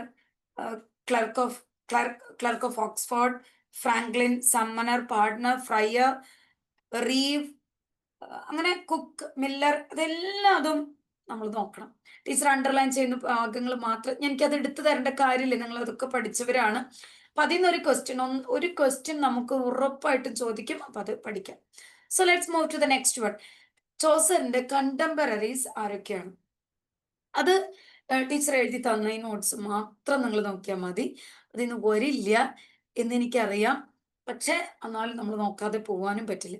അപ്പൊ ചോസറിന്റെ കണ്ടംപററീസ് ഇതിൽ വരുന്ന വളരെ ഇമ്പോർട്ടന്റ് ആയിട്ടുള്ളത് മാത്രം ടീച്ചർ എഴുതിയിട്ടുള്ളൂ. അതേനെ വരുള്ള ചോദിച്ചാൽ വരുന്നത് മാത്രം. William Langland. ഓക്കെ, വില്യം ലാംഗ്ലാൻഡിന്റെ പിയേഴ്സ് പ്ലോമാൻ നമ്മൾ അറിഞ്ഞിരിക്കണം. ഈ വില്യം ലാംഗ്ലാൻഡിനെ തന്നെ പറയുന്നത് voice of the poor, poet of the pope. അത് തെറ്റി പ്രിന്റ് ചെയ്തിരിക്കുന്നതാണ്. പോയിറ്റ് ഓഫ് ദ പീപ്പിൾ ആണ് കേട്ടോ. ടീച്ചർ കറക്റ്റ് ചെയ്ത് തരാം. പോയിറ്റ് ഓഫ് ദ പീപ്പിൾ ആണ് അവിടെ വരേണ്ടത്. Piers the Plowman, treatise on astrolabe, അത് നമുക്ക് അറിഞ്ഞിരിക്കണം. അത് വില്യം ലാംഗ്ലാൻഡിന്റെ വർക്ക് ആണ് എന്ന് മാത്രം അറിഞ്ഞിരിക്കാം. അടുത്തത് ജോൺ ഗോവറിന്റെ ചോസസ് ട്രോയിലസ് ആൻഡ് ക്രസീഡ് എന്ന് പറയുന്ന ചോസറിന്റെ ഒരു പോം, അത് നമ്മൾ ആദ്യത്തെ ആ ഭാഗത്തിലുണ്ട്. അത് ഡെഡിക്കേറ്റ് ചെയ്തിരിക്കുന്നത് ഗോവറിനാണ്. അത് ചോദിക്കുന്നതാണ്. Even for NET exam you have to get that. അപ്പൊ ഗോവറിന് വേണ്ടിയിട്ട് ഡെഡിക്കേറ്റ് ചെയ്തിട്ടുള്ളത്. ഗോവർ എന്ന് പറയുന്നത് നോക്കൂ, അദ്ദേഹത്തിന്റെ വർക്ക് നോക്കൂ. സ്പെക്കുലം മെഡിറ്റാൻഡിസ്, വോക്സ് ക്ലാമിസ്, കൺഫെഷൻ എമാൻഡസ്, ഇതൊക്കെ നമുക്ക് അറിഞ്ഞിരിക്കണം. ജസ്റ്റ് ഗ്ലാൻസ് നോക്കി പോവുക, കണ്ണുകൊണ്ട് നമ്മൾ ഫോട്ടോ എടുക്കുക. ഇത് ഇന്ന ആളുടെ വർക്കാണെന്ന് മാത്രം അറിയാതിനു വേണ്ടി അധികം സമയം കളയാൻ നിൽക്കരുത്. ഇങ്ങനെ ടീച്ചർ പ്രിന്റ് ഔട്ട് ആയിട്ട് തരുന്ന നോട്ട്സുകൾ ഒന്നും നിങ്ങൾ എഴുതരുത്. ഞാൻ പറയുന്ന നോട്ട്സ് മാത്രം നിങ്ങൾ എഴുതിയാൽ മതി. ഇതൊക്കെ ജസ്റ്റ് ഒന്ന് വായിച്ചാൽ മതി. ഓക്കെ, അപ്പൊ ജോൺ ഗോവർ, പിന്നെ അടുത്ത് വരുന്നതാണ് ജോൺ ബാബർ. അദ്ദേഹം സ്കോട്ടിഷ് പോയറ്റ് ആണ്. അദ്ദേഹത്തിന്റെ വർക്കാണ് ബ്രൂസ്. അത് മാത്രം നോക്കിയാൽ മതി. ബ്രൂസ് എന്ന് പറയുന്നത് അദ്ദേഹത്തിന്റെ വർക്കാണ്. പിന്നെ വരുന്ന വളരെ ഇമ്പോർട്ടന്റ് ആയിട്ടുള്ള ഒരു ടോപ്പിക്കാണ് ജോൺ വൈക്ലിഫ്. നമ്മൾ അറിഞ്ഞിരിക്കണം. John Wycliffe he's regarded as the morning star of reformation. ചോദിക്കാറുള്ളതാണ്, സെറ്റിനൊക്കെ എപ്പോഴും റിപ്പീറ്റഡ് ആയിട്ട് വരുന്ന ഒരു ക്വസ്റ്റ്യൻ ആണ് മോർണിംഗ് സ്റ്റാർ ഓഫ് റിഫോർമേഷൻ. അങ്ങനെ പിന്നെ ഈ ജോൺ വൈക്ലിഫിന്റെ ലൊല്ലാർഡ് മൂവ്മെന്റ്, പുവർ പ്രീസ്റ്റിനെ കുറിച്ച് എഴുതിയിട്ടുള്ള ഒരു വർക്കാണ് അദ്ദേഹത്തിന് ലൊല്ലാർഡ് മൂവ്മെന്റ്. സോഷ്യൽ റിഫോമർ ആണ് അദ്ദേഹം. പിന്നെ അദ്ദേഹം evil practices which were prevalent in the ചർച്ചിൽ അന്നത്തെ നാളിലൊക്കെ ഉണ്ടായിരുന്ന ഈവിൾ പ്രാക്ടീസിനെ കളിയാക്കിക്കൊണ്ടാണ് അദ്ദേഹത്തിന്റെ വർക്കുകൾ പലതും എഴുതിയിരിക്കുന്നത്. പിന്നെ വളരെ വളരെ ഇമ്പോർട്ടന്റ് ആണ്, ന്യൂ ടെസ്റ്റമെന്റ് ഫ്രം ലാറ്റിൻ ഇംഗ്ലീഷിലേക്ക് തർജ്ജമ ചെയ്തിരിക്കുന്നത് ജോൺ വൈക്ലിഫ് ആണ്. ആ വർഷം very very important, 1382. Okay, other versions of the Bible അത് ഞാൻ ടീച്ചർ തരാം, നോട്ട് ചെയ്ത് വെച്ചിട്ടുണ്ട് ഞാൻ. പിന്നെ ആ ഭാഗത്ത് നിന്ന് പഠിക്കേണ്ട വേറൊരു കാര്യമാണ് 100 years വാർ. നമ്മൾ ഡിഗ്രി പഠിച്ചപ്പോൾ നമ്മൾ പഠിച്ചിട്ടുണ്ടാവും. അതിന്റെ വർഷം ശ്രദ്ധിക്കണം, 1337 to 1453. ആ വർഷം നിങ്ങൾ നോക്കുമ്പോൾ 100 വർഷം അല്ല, അത് 116 years ഉണ്ട്. 116 വർഷം ഉണ്ട് അതില്. പക്ഷെ നമ്മൾ അത് അറിയപ്പെടുന്നത് 100 years വാർ എന്ന് പറയുന്ന പേരിലാണ്. ഓക്കെ, 100 വർഷം അല്ല, 116 വർഷം എടുക്കുന്നുണ്ട് എങ്കിലും അതിനറിയപ്പെടുന്നത് 100 years വാർ എന്നുള്ള നിലയിലാണ്. അപ്പൊ ആ വർഷം മസ്റ്റ് ആയിട്ട് നമുക്ക് കിട്ടുന്നു. ഇനി ആരും തമ്മിലുള്ള യുദ്ധമാണ് ഇംഗ്ലീഷ് ആൻഡ് ഫ്രഞ്ച്. അതും മസ്റ്റ് ആയിട്ട് തന്നെ നോട്ട് ചെയ്യും. അപ്പൊ ഇതിൽ നോക്കുമ്പോൾ ടീച്ചർ മൈന്യൂട്ട് ആയിട്ട് എഴുതിയിരിക്കുന്ന പോയിന്റുകളൊക്കെ നിങ്ങൾ കളയരുത്. അത് വളരെ ഇമ്പോർട്ടന്റ് ആണ്. ടീച്ചർ ഒരുപാട് കളഞ്ഞിട്ട് ബാക്കിയുള്ളത് മാത്രമാണ് നിങ്ങൾക്ക് തന്നിട്ടുള്ളൂ. അപ്പൊ എന്റെ ഉദ്ദേശം ഇതുള്ളൂ, കുറേ വായിച്ച് നിങ്ങളുടെ സമയം കളയരുത്, എന്നാൽ മസ്റ്റ് ആയിട്ടുള്ള കാര്യങ്ങൾ പോവരുത്. ഓക്കെ, അപ്പൊ അതുകൊണ്ട് ഞാൻ തന്നിരിക്കുന്നത് ഇതിപ്പോ തന്നെ നമ്മൾ പഠിച്ചു പോവാണ്. നോക്കിയിട്ട് തന്നെ നോക്കുക, വലിയ ബുദ്ധിമുട്ടില്ലാതെ നമുക്കത് പഠിക്കാനായിട്ട് പറ്റും. ഇനി ഈ ചോസേറിയൻസ് എന്ന് പറഞ്ഞിട്ട് നമുക്കൊരു ടോപ്പിക് ഈ നമ്മൾ എടുക്കുന്ന നമ്മുടെ ഈ സിലബസില് ചോസർ ആൻഡ് ഹിസ് കണ്ടംപററീസ് എന്ന് പറയുന്ന ഒരു ടോപ്പിക്കാണ് ടീച്ചർ ഇപ്പൊ പറയുന്നത്. ഈ ചോസേറിയൻസ് എന്ന് പറഞ്ഞു കഴിഞ്ഞാൽ നമുക്ക് ഇംഗ്ലീഷ് ചോസേറിയൻസ് ഉണ്ട്, സ്കോട്ടിഷ് ചോസേറിയൻസ് ഉണ്ട്. നമ്മൾ ഡിഗ്രി പഠിക്കുമ്പോൾ അങ്ങനെ ശ്രദ്ധിച്ചിട്ടുണ്ടാവില്ല. പക്ഷെ ഈ പേരുകൾ നിങ്ങളുടെ കണ്ണിൽ ഫോട്ടോ എടുത്ത് നിങ്ങൾ വെക്കണം. ഓക്കെ, പഠിക്കൊന്നും വേണ്ട, ആരും ബൈഹാർട്ട് പഠിക്കണ്ട, നമുക്ക് എഴുതാനൊന്നും വരില്ല. പക്ഷെ അതിലൊരു ഇമ്പോർട്ടൻ്റ് ആയിട്ടുള്ളതാണ് തോമസ് നോട്ടൺ. ഓക്കെ, ബാക്കിയുള്ളതൊക്കെ അങ്ങനെ ഇമ്പോർട്ടൻ്റ് ഇല്ല. പക്ഷെ നിങ്ങൾ ഇംഗ്ലീഷ് ചോസേറിയൻസിന്റെ പഠിക്കും. നമുക്ക് കൂടുതൽ ഇമ്പോർട്ടൻ്റ് ആയിട്ട് വരുന്നത് നമ്മുടെ സ്കോട്ടിഷ് ചോസേറിയൻ ആണ്. അതിൽ കിങ് ജെയിംസ് ഫസ്റ്റ് വളരെ ഇമ്പോർട്ടൻ്റ്, നിങ്ങൾ ശ്രദ്ധിക്കണം. പിന്നെ റോബർട്ട് ഹെൻറി, വില്യം ഡൺബർ. ഈ William Dunbar is known as the Burns of the 15th century. ഇപ്പൊ നമ്മുടെ ഒന്നും ചോദിക്കില്ല, കേട്ടറ്റിന് ചോദിക്കില്ല എങ്കിലും. പിന്നെ ഡഗ്ലസ്. ഇത്രയും പേരാണ് നമ്മുടെ ഈ ഒരു 15th century ചോസേറിയൻസ് ആയിട്ട് വരണം. ഞാൻ പറഞ്ഞു, ടീച്ചർ പറയുന്നത് വെറുതെ പറയണതല്ല. ചോസേറിയൻസ്, ഇംഗ്ലീഷ് ചോസേറിയൻസും സ്കോട്ടിഷ് ചോസേറിയൻസും അവർ തമ്മിലുള്ള ഒരു ആരൊക്കെയാണ് വ്യത്യാസങ്ങൾ കൃത്യമായിട്ട് തന്നെ നിങ്ങൾക്ക് കിട്ടണം. ഓക്കെ, ഇനി ആ സമയത്തെ ഒരു വളരെ ഇമ്പോർട്ടൻ്റ് ആയിട്ടുള്ള ഒരു പോയിന്റ് ആണ്, അത് ചുരുക്കി വളരെ ചുരുക്കിയിട്ടാണ് ടീച്ചർ അവിടെ എഴുതിയിരിക്കുന്നത്. Great vowel shift. നിങ്ങൾ ഡിഗ്രിക്ക് പഠിച്ചിരുന്നപ്പോൾ അത് ഡീറ്റെയിൽ ആയിട്ട് പഠിച്ചിട്ടുണ്ടാവും. അതെന്തുണ്ടായ, ഈ വവൽ വലിയൊരു മാറ്റം ആ ഒരു കാലഘട്ടത്തിലാണ് വന്നത്. അങ്ങനെ ഡാർട്ട് എന്ന് പറയുന്നത് ഡേറ്റിലേക്ക് മാറി. ഡാർട്ട് എന്ന് പറയുന്ന ഒരു ഭാഗത്തെ ഡേറ്റ് എന്ന് പറയുന്ന ഒരു വേർഡിലേക്ക് വവൽ ഷിഫ്റ്റ് മൂലം ആ ഒരു ഇതിലേക്ക് എത്തി. ഓക്കെ, അടുത്തത് ഫീറ്റായി, വീപ്പ് വൈപ്പായി, ബോട്ട് ബൂട്ടായി. ഓക്കെ, അപ്പൊ അങ്ങനെ ആ ഒരു ചോദിക്കാറുള്ളതാണ് ഗ്രേറ്റ് വവ്വൽ ഷിഫ്റ്റ് വന്ന കാലഘട്ടം ഏതാണ്? അപ്പൊ ചോസറിന്റെ സമയത്താണത് സംഭവിച്ചത്. ഓക്കെ, ഇനി അതുപോലെ തന്നെ ആ ഒരു കാലഘട്ടത്തിൽ വളരെ ഫേമസ് ആയിരുന്നതാണ് നമ്മുടെ ബാലഡ്സ്. ഓക്കെ, ബാലഡ്സ് പലതരത്തിലുള്ള ബാലഡ്സ് ഉണ്ട്. നമുക്ക് ഈ ബാലഡ് എന്ന് പറഞ്ഞു കഴിഞ്ഞാൽ എന്താന്നുള്ളത് നമുക്ക് ചോദിക്കാം. ഒരു ക്വസ്റ്റ്യൻ നിങ്ങൾ പ്രതീക്ഷിച്ചോ? ലിറിക് എന്താണ്? ബാലഡ് എന്താണ്? അങ്ങനെ ഓഡ്, പിന്നെ ഉണ്ടല്ലോ സോണറ്റ്, അതൊരു ക്വസ്റ്റ്യൻ നമുക്ക് ഉറപ്പായിട്ടും കിട്ടും. അപ്പൊ ഇത്രയേ ഉള്ളൂ. എന്താണ് ഒരു dramatic poem? Short simple dramatic പോം കമ്പോസ് ടു ബി സങ്, പാടാൻ വേണ്ടിയിട്ട്. ഓക്കെ, ഒരു ഡ്രമാറ്റിക് ആയിട്ട്, അതായത് അതിൽ കംപ്ലീറ്റ് ഡ്രമാറ്റിക് ആയിട്ടാണ് അതിന്റെ വരികളൊക്കെ കിടക്കുന്നത്. അതിന്റെ അർത്ഥം മനസ്സിലാക്കി നമ്മൾ വായിക്കുമ്പോൾ ഒരു ഡ്രാമ തന്നെ ഈ പോയത്തിലൂടെ നമുക്ക് വായിച്ചെടുക്കാനായിട്ട് പറ്റും. അങ്ങനെ ഉള്ള ഒരു ഇതിന് കൊടുക്കുന്ന പേരാണ് ബാലഡ്. ഓക്കെ, അപ്പൊ അതറിയണം. ഇനി എന്തൊക്കെ തീമുകളാണ് ഈ ബാലഡിൽ ഉണ്ടായിരുന്നത്? ബാലഡ്സിൽ ഉണ്ടായിരുന്നതാണ് റിവോൾട്ടിനെ കുറിച്ച്, love, which craft, okay, superstition, ഇതൊക്കെ റിക്കറന്റ് ആയിട്ട് വന്നുകൊണ്ടിരുന്ന, ഇടയ്ക്കിടയ്ക്ക് ബാലഡ്സിലൊക്കെ വന്നുകൊണ്ടിരുന്നിരുന്ന തീംസ് ആണ് ഈ തീം. നോക്കി പോവാം. ഓക്കെ, ഇനി അടുത്ത വളരെ ഇമ്പോർട്ടന്റ് ആയിട്ടുള്ളതാണ് 15th സെഞ്ചുറിയിൽ നമ്മൾ കാണപ്പെടുന്ന ബാലഡ്സ് എന്തൊക്കെയാണ്? സർ പാട്രിക് സ്പെൻസിന്റെ, അതുപോലെ തന്നെ ചെവി ചേസ്, നിങ്ങൾക്ക് എല്ലാവർക്കും അറിയാമെന്ന് ഞാൻ വിചാരിക്കും. ചെവി ചേസ് അത് ബാലഡാണ്. ഓക്കെ, അത് രണ്ടുമാണ് വളരെ ഇമ്പോർട്ടന്റ്. മൂന്നാമത്തെ ഞാൻ ജസ്റ്റ് എഴുതിയേ ഉള്ളൂ.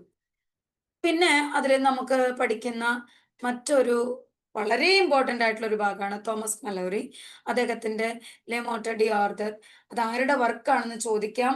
നിങ്ങൾ മസ്റ്റ് ആയിട്ട് മാർക്ക് ചെയ്ത് വെക്കണം. പിന്നെ അതിലുള്ളതാണ് നമ്മുടെ വളരെ ഇമ്പോർട്ടന്റ്, ഒഴിച്ചുകൂടാനാവാത്ത ഒരു സംഭവം. 4 കാര്യങ്ങൾ ടീച്ചർ ഇപ്പൊ പഠിപ്പിക്കുകയാണ്, നിങ്ങൾ പഠിച്ചിട്ടുണ്ടാവും. മിസ്റ്ററി പ്ലേ കേട്ടിട്ടുണ്ടല്ലോ, miracle play, morality play, 3 okay. പിന്നെ ലാസ്റ്റ് വരുന്നതാണ് ഇന്റർലൂഡ്. ഇപ്പൊ തന്നെ നമ്മൾ അത് പഠിച്ചു പോവാണ്. എന്ത് സംഭവം? എന്താണ് മൊറാലിറ്റി പ്ലേ? എന്താണ് മിറാക്കൽ പ്ലേ? എന്താണ് മൊറാലിറ്റി പ്ലേ? അപ്പൊ പിന്നെ എന്താണ് ഇന്റർലൂഡ്? അത്രയാണ് വളരെ ഇമ്പോർട്ടന്റ് ആയിട്ട് നമ്മളിപ്പോ ഈ സമയം പഠിക്കും. എന്നിട്ട് മിറാക്കിൾ പ്ലേ ആദ്യം തന്നെ നമ്മൾ എഴുതിയിരിക്കുന്നത് mystery play. Okay, mystery plaque കൊടുക്കുന്ന വേറൊരു പേരാണ് കോർപ്പസ് ക്രിസ്റ്റി സൈക്കിൾ. നമ്മുടെ നെറ്റിനൊക്കെ ചോദിക്കാം, നമ്മുടെ കേട്ടറ്റിന് ചോദിക്കില്ലെങ്കിൽ നമ്മൾ അറിഞ്ഞിരിക്കാം. Corpus Christi cycle. Okay, mystery play. എന്ത് മിസ്റ്ററി പ്ലേ? നമ്മുടെ ബൈബിളുമായി ബന്ധപ്പെട്ട ബിബ്ലിക്കൽ ക്യാരക്ടേഴ്സിനെ എടുത്തുകൊണ്ട് ഉള്ള ഒരു റിലീജിയസ് പ്ലേ ആണ് ഏത്? Mystery play. ഓക്കെ, അപ്പോ നമ്മുടെ ഫോളൻ ഏഞ്ചൽ, ഇതൊക്കെ അറിയാലോ നമുക്ക്. Fall and redemption of human കൈൻഡിനെ എങ്ങനെയാണ് ഫോൾ ആയത്, മീൻസ് നമ്മൾ എങ്ങനെയാണ് സാധാരണ അടിമപ്പെട്ടു പോയത്, അതിൽ നിന്ന് എങ്ങനെയാണ് നമ്മൾ കരകയറി വന്നത്.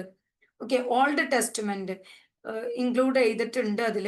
പക്ഷെ കൂടുതലും Christ passion, okay, passion of Jesus Christ, അതാണ് ഒരുപാട് നമുക്ക് കാണാൻ പറ്റുന്ന.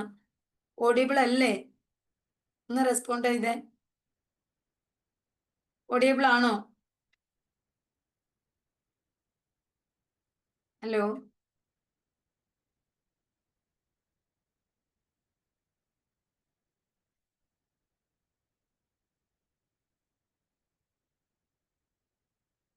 ഹലോ.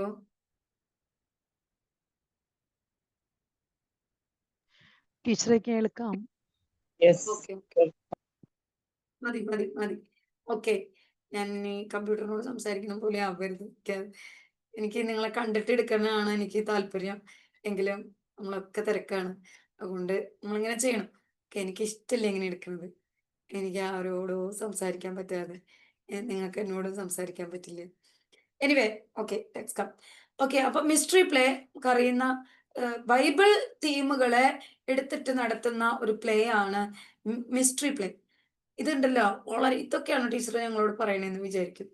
നമ്മളൊരു എക്സാം എഴുതുന്ന സമയത്തെ നമുക്ക് കൺഫ്യൂഷൻ ആവും. ദൈവമേ, ഇത് മിറക്കിൾ പ്ലേ ആണോ മിസ്റ്ററി പ്ലേ ആണോ? മിറക്കിൾ ആണോ മിസ്റ്ററി ആണോ? അപ്പൊ എന്ത് പഠിക്കുമ്പോഴും നമ്മളൊരു ഒരു ക്ലൂ വെച്ചിട്ട് വേണം അത് നോക്കാൻ. നിസ്സാരമായിട്ട് ഒരു കാര്യത്തിലും വിടരുത്. ഒക്കെ നമ്മുടെ ഓപ്ഷനിൽ എനി മിസ്റ്ററി ഉണ്ടാവും, മിറക്കിൾ ഉണ്ടാവും, ഇന്റർലൂഡ് ഉണ്ടാവും, അതുപോലെ മൊറാലിറ്റി ഉണ്ടാവും. ഇതിൽ ഏതാ ഇത്? ഏതാ ഇത്? കൺഫ്യൂഷൻ വന്ന് നമ്മൾ പഠിക്കണം. അപ്പോഴാണ് നമുക്ക് കറക്റ്റ് ആയിട്ട് അതിന്റെ ആൻസറിലേക്ക് എത്താനായിട്ട് പറ്റുള്ളൂ. അപ്പോൾ passion of Christ, passion of Jesus Christ എന്ന് പറയുമ്പോൾ ഒരു മിസ്റ്ററി ആണത്. ഓക്കെ, അപ്പൊ അത് ശ്രദ്ധിക്കുക. അത് മാത്രം നിങ്ങളുടെ തലയിൽ വെക്കുക. പിന്നെ ഒക്കെ വന്നു കഴിഞ്ഞാൽ ഓപ്ഷൻ കണ്ട് നമുക്ക് എഴുതാം. Okay, passion of Jesus Christ എന്ന് പറയുന്നത് എന്ത് പ്ലേയാ? മിസ്റ്ററി പ്ലേ ആണ്. ഓക്കെ, അടുത്തത് ഷെപ്പേർഡ് ആയിട്ട് ആക്ട് ചെയ്തിട്ട് കുറെ ഭാഗങ്ങൾ അതിൽ വരുന്നുണ്ട്. ഇനി ഇതൊക്കെ എപ്പോഴും ഈ മിസ്റ്ററി പ്ലേ അവസാനിക്കുന്നത് ലാസ്റ്റ് ജഡ്ജ്മെന്റ് വെച്ചിട്ടാണെന്നുള്ളൊരു കാര്യം കൂടി നമ്മൾ ഓർക്ക ടീച്ചർ അതിൽ എഴുതിയിട്ടുണ്ട്. Okay, so let's move to the next one, miracle play. എവിടെയാ മിറാക്കിൾസ് എവിടെയാ സംഭവിക്കുന്നത്? സെയിൻസ് വരുമ്പോഴാണ്. ഓക്കെ, അപ്പൊ നമ്മൾ ബൈബിള് വിട്ടു. അടുത്തത് നമ്മൾ മിറാക്കിൾസ് സംഭവിച്ചു. നമ്മൾ അന്തോണിസ് പുണ്യാളനോട് പ്രാർത്ഥിച്ചപ്പോൾ എനിക്ക് മിറാക്കിൾ ഉണ്ടായി. ഓക്കെ, അങ്ങനെ കണക്ട് ചെയ്ത് പഠിയാൻ വേണ്ടിയിട്ട് മാത്രമാണ് ടീച്ചർ അത് പറഞ്ഞത്. മിറാക്കിൾ പ്ലേ കണക്ട് ചെയ്യേണ്ടത് എവിടേക്കാ? സെയിൻസുമായിട്ട് കണക്ട് ചെയ്യും. Okay, mystery Jesus Christ was mystery. Okay, passion of Jesus Christ it's A mystery play. Miracle വരുന്നത് 12th സെഞ്ചുറിയിലെ ഒരുപാട് നാളത്ത്. ടീച്ചർ എന്താ പറഞ്ഞു വരുന്നതെന്ന് മനസ്സിലായല്ലോ? നിങ്ങൾക്ക് എല്ലാവർക്കും അറിയാൻ ഞാൻ വിചാരിക്കണം. നമ്മുടെ ഇന്നത്തെ കാലത്ത് കാണുന്ന ഡ്രാമ അല്ലെങ്കിൽ ഷേക്സ്പിയറിന്റെ ഡ്രാമ, അങ്ങനെ വലിയ വലിയ സംഭവങ്ങളൊക്കെ വരുന്നതിന് മുൻപ് എന്താ നടന്നിരുന്നേ? ഇതൊക്കെയാണ് നടന്നിരുന്നത്. ഓക്കെ, ആദ്യം നടന്നിരുന്നത് മിസ്റ്ററി പ്ലേ, അതായത് ഓൾഡ് ടെസ്റ്റ്മെന്റിനോ പുതിയ പാഷൻ ഓഫ് ക്രൈസ്റ്റിനോ ഒക്കെ എടുത്തിട്ടുള്ള ഭാഗങ്ങൾ അഭിനയിച്ച് കാണിക്കുക, ലൈവായിട്ട് അതിന്റെ പ്രസന്റേഷൻ, അതാണ് മിസ്റ്ററി പ്ലേ. മിറാക്കിൾ വരുമ്പോ പിന്നീട് സെയിൻസുകളെ നമുക്ക് കിട്ടി. സെയിൻസുകളെ കുറിച്ച് പറയാനും ഇതൊക്കെ ഇപ്പോഴും ഉണ്ട്. പക്ഷെ അന്ന് കാലത്ത് അതായിരുന്നു ഏറ്റവും കൂടുതൽ ഉണ്ടായിരുന്നത്. ഇതൊക്കെ തന്നെയാണ്. അങ്ങനെ ലാസറിന്റെ ഉയർത്തെഴുന്നേൽപ്പ്, Saint Nicholas, deal with the lives of saints, അങ്ങനെയുള്ള ഇതുകളൊക്കെ വരുന്നത് മിറാക്കിൾ പ്ലേയിലാണ്. ഓക്കെ, പിന്നെ വരുന്നതാണ് മൊറാലിറ്റി പ്ലേ.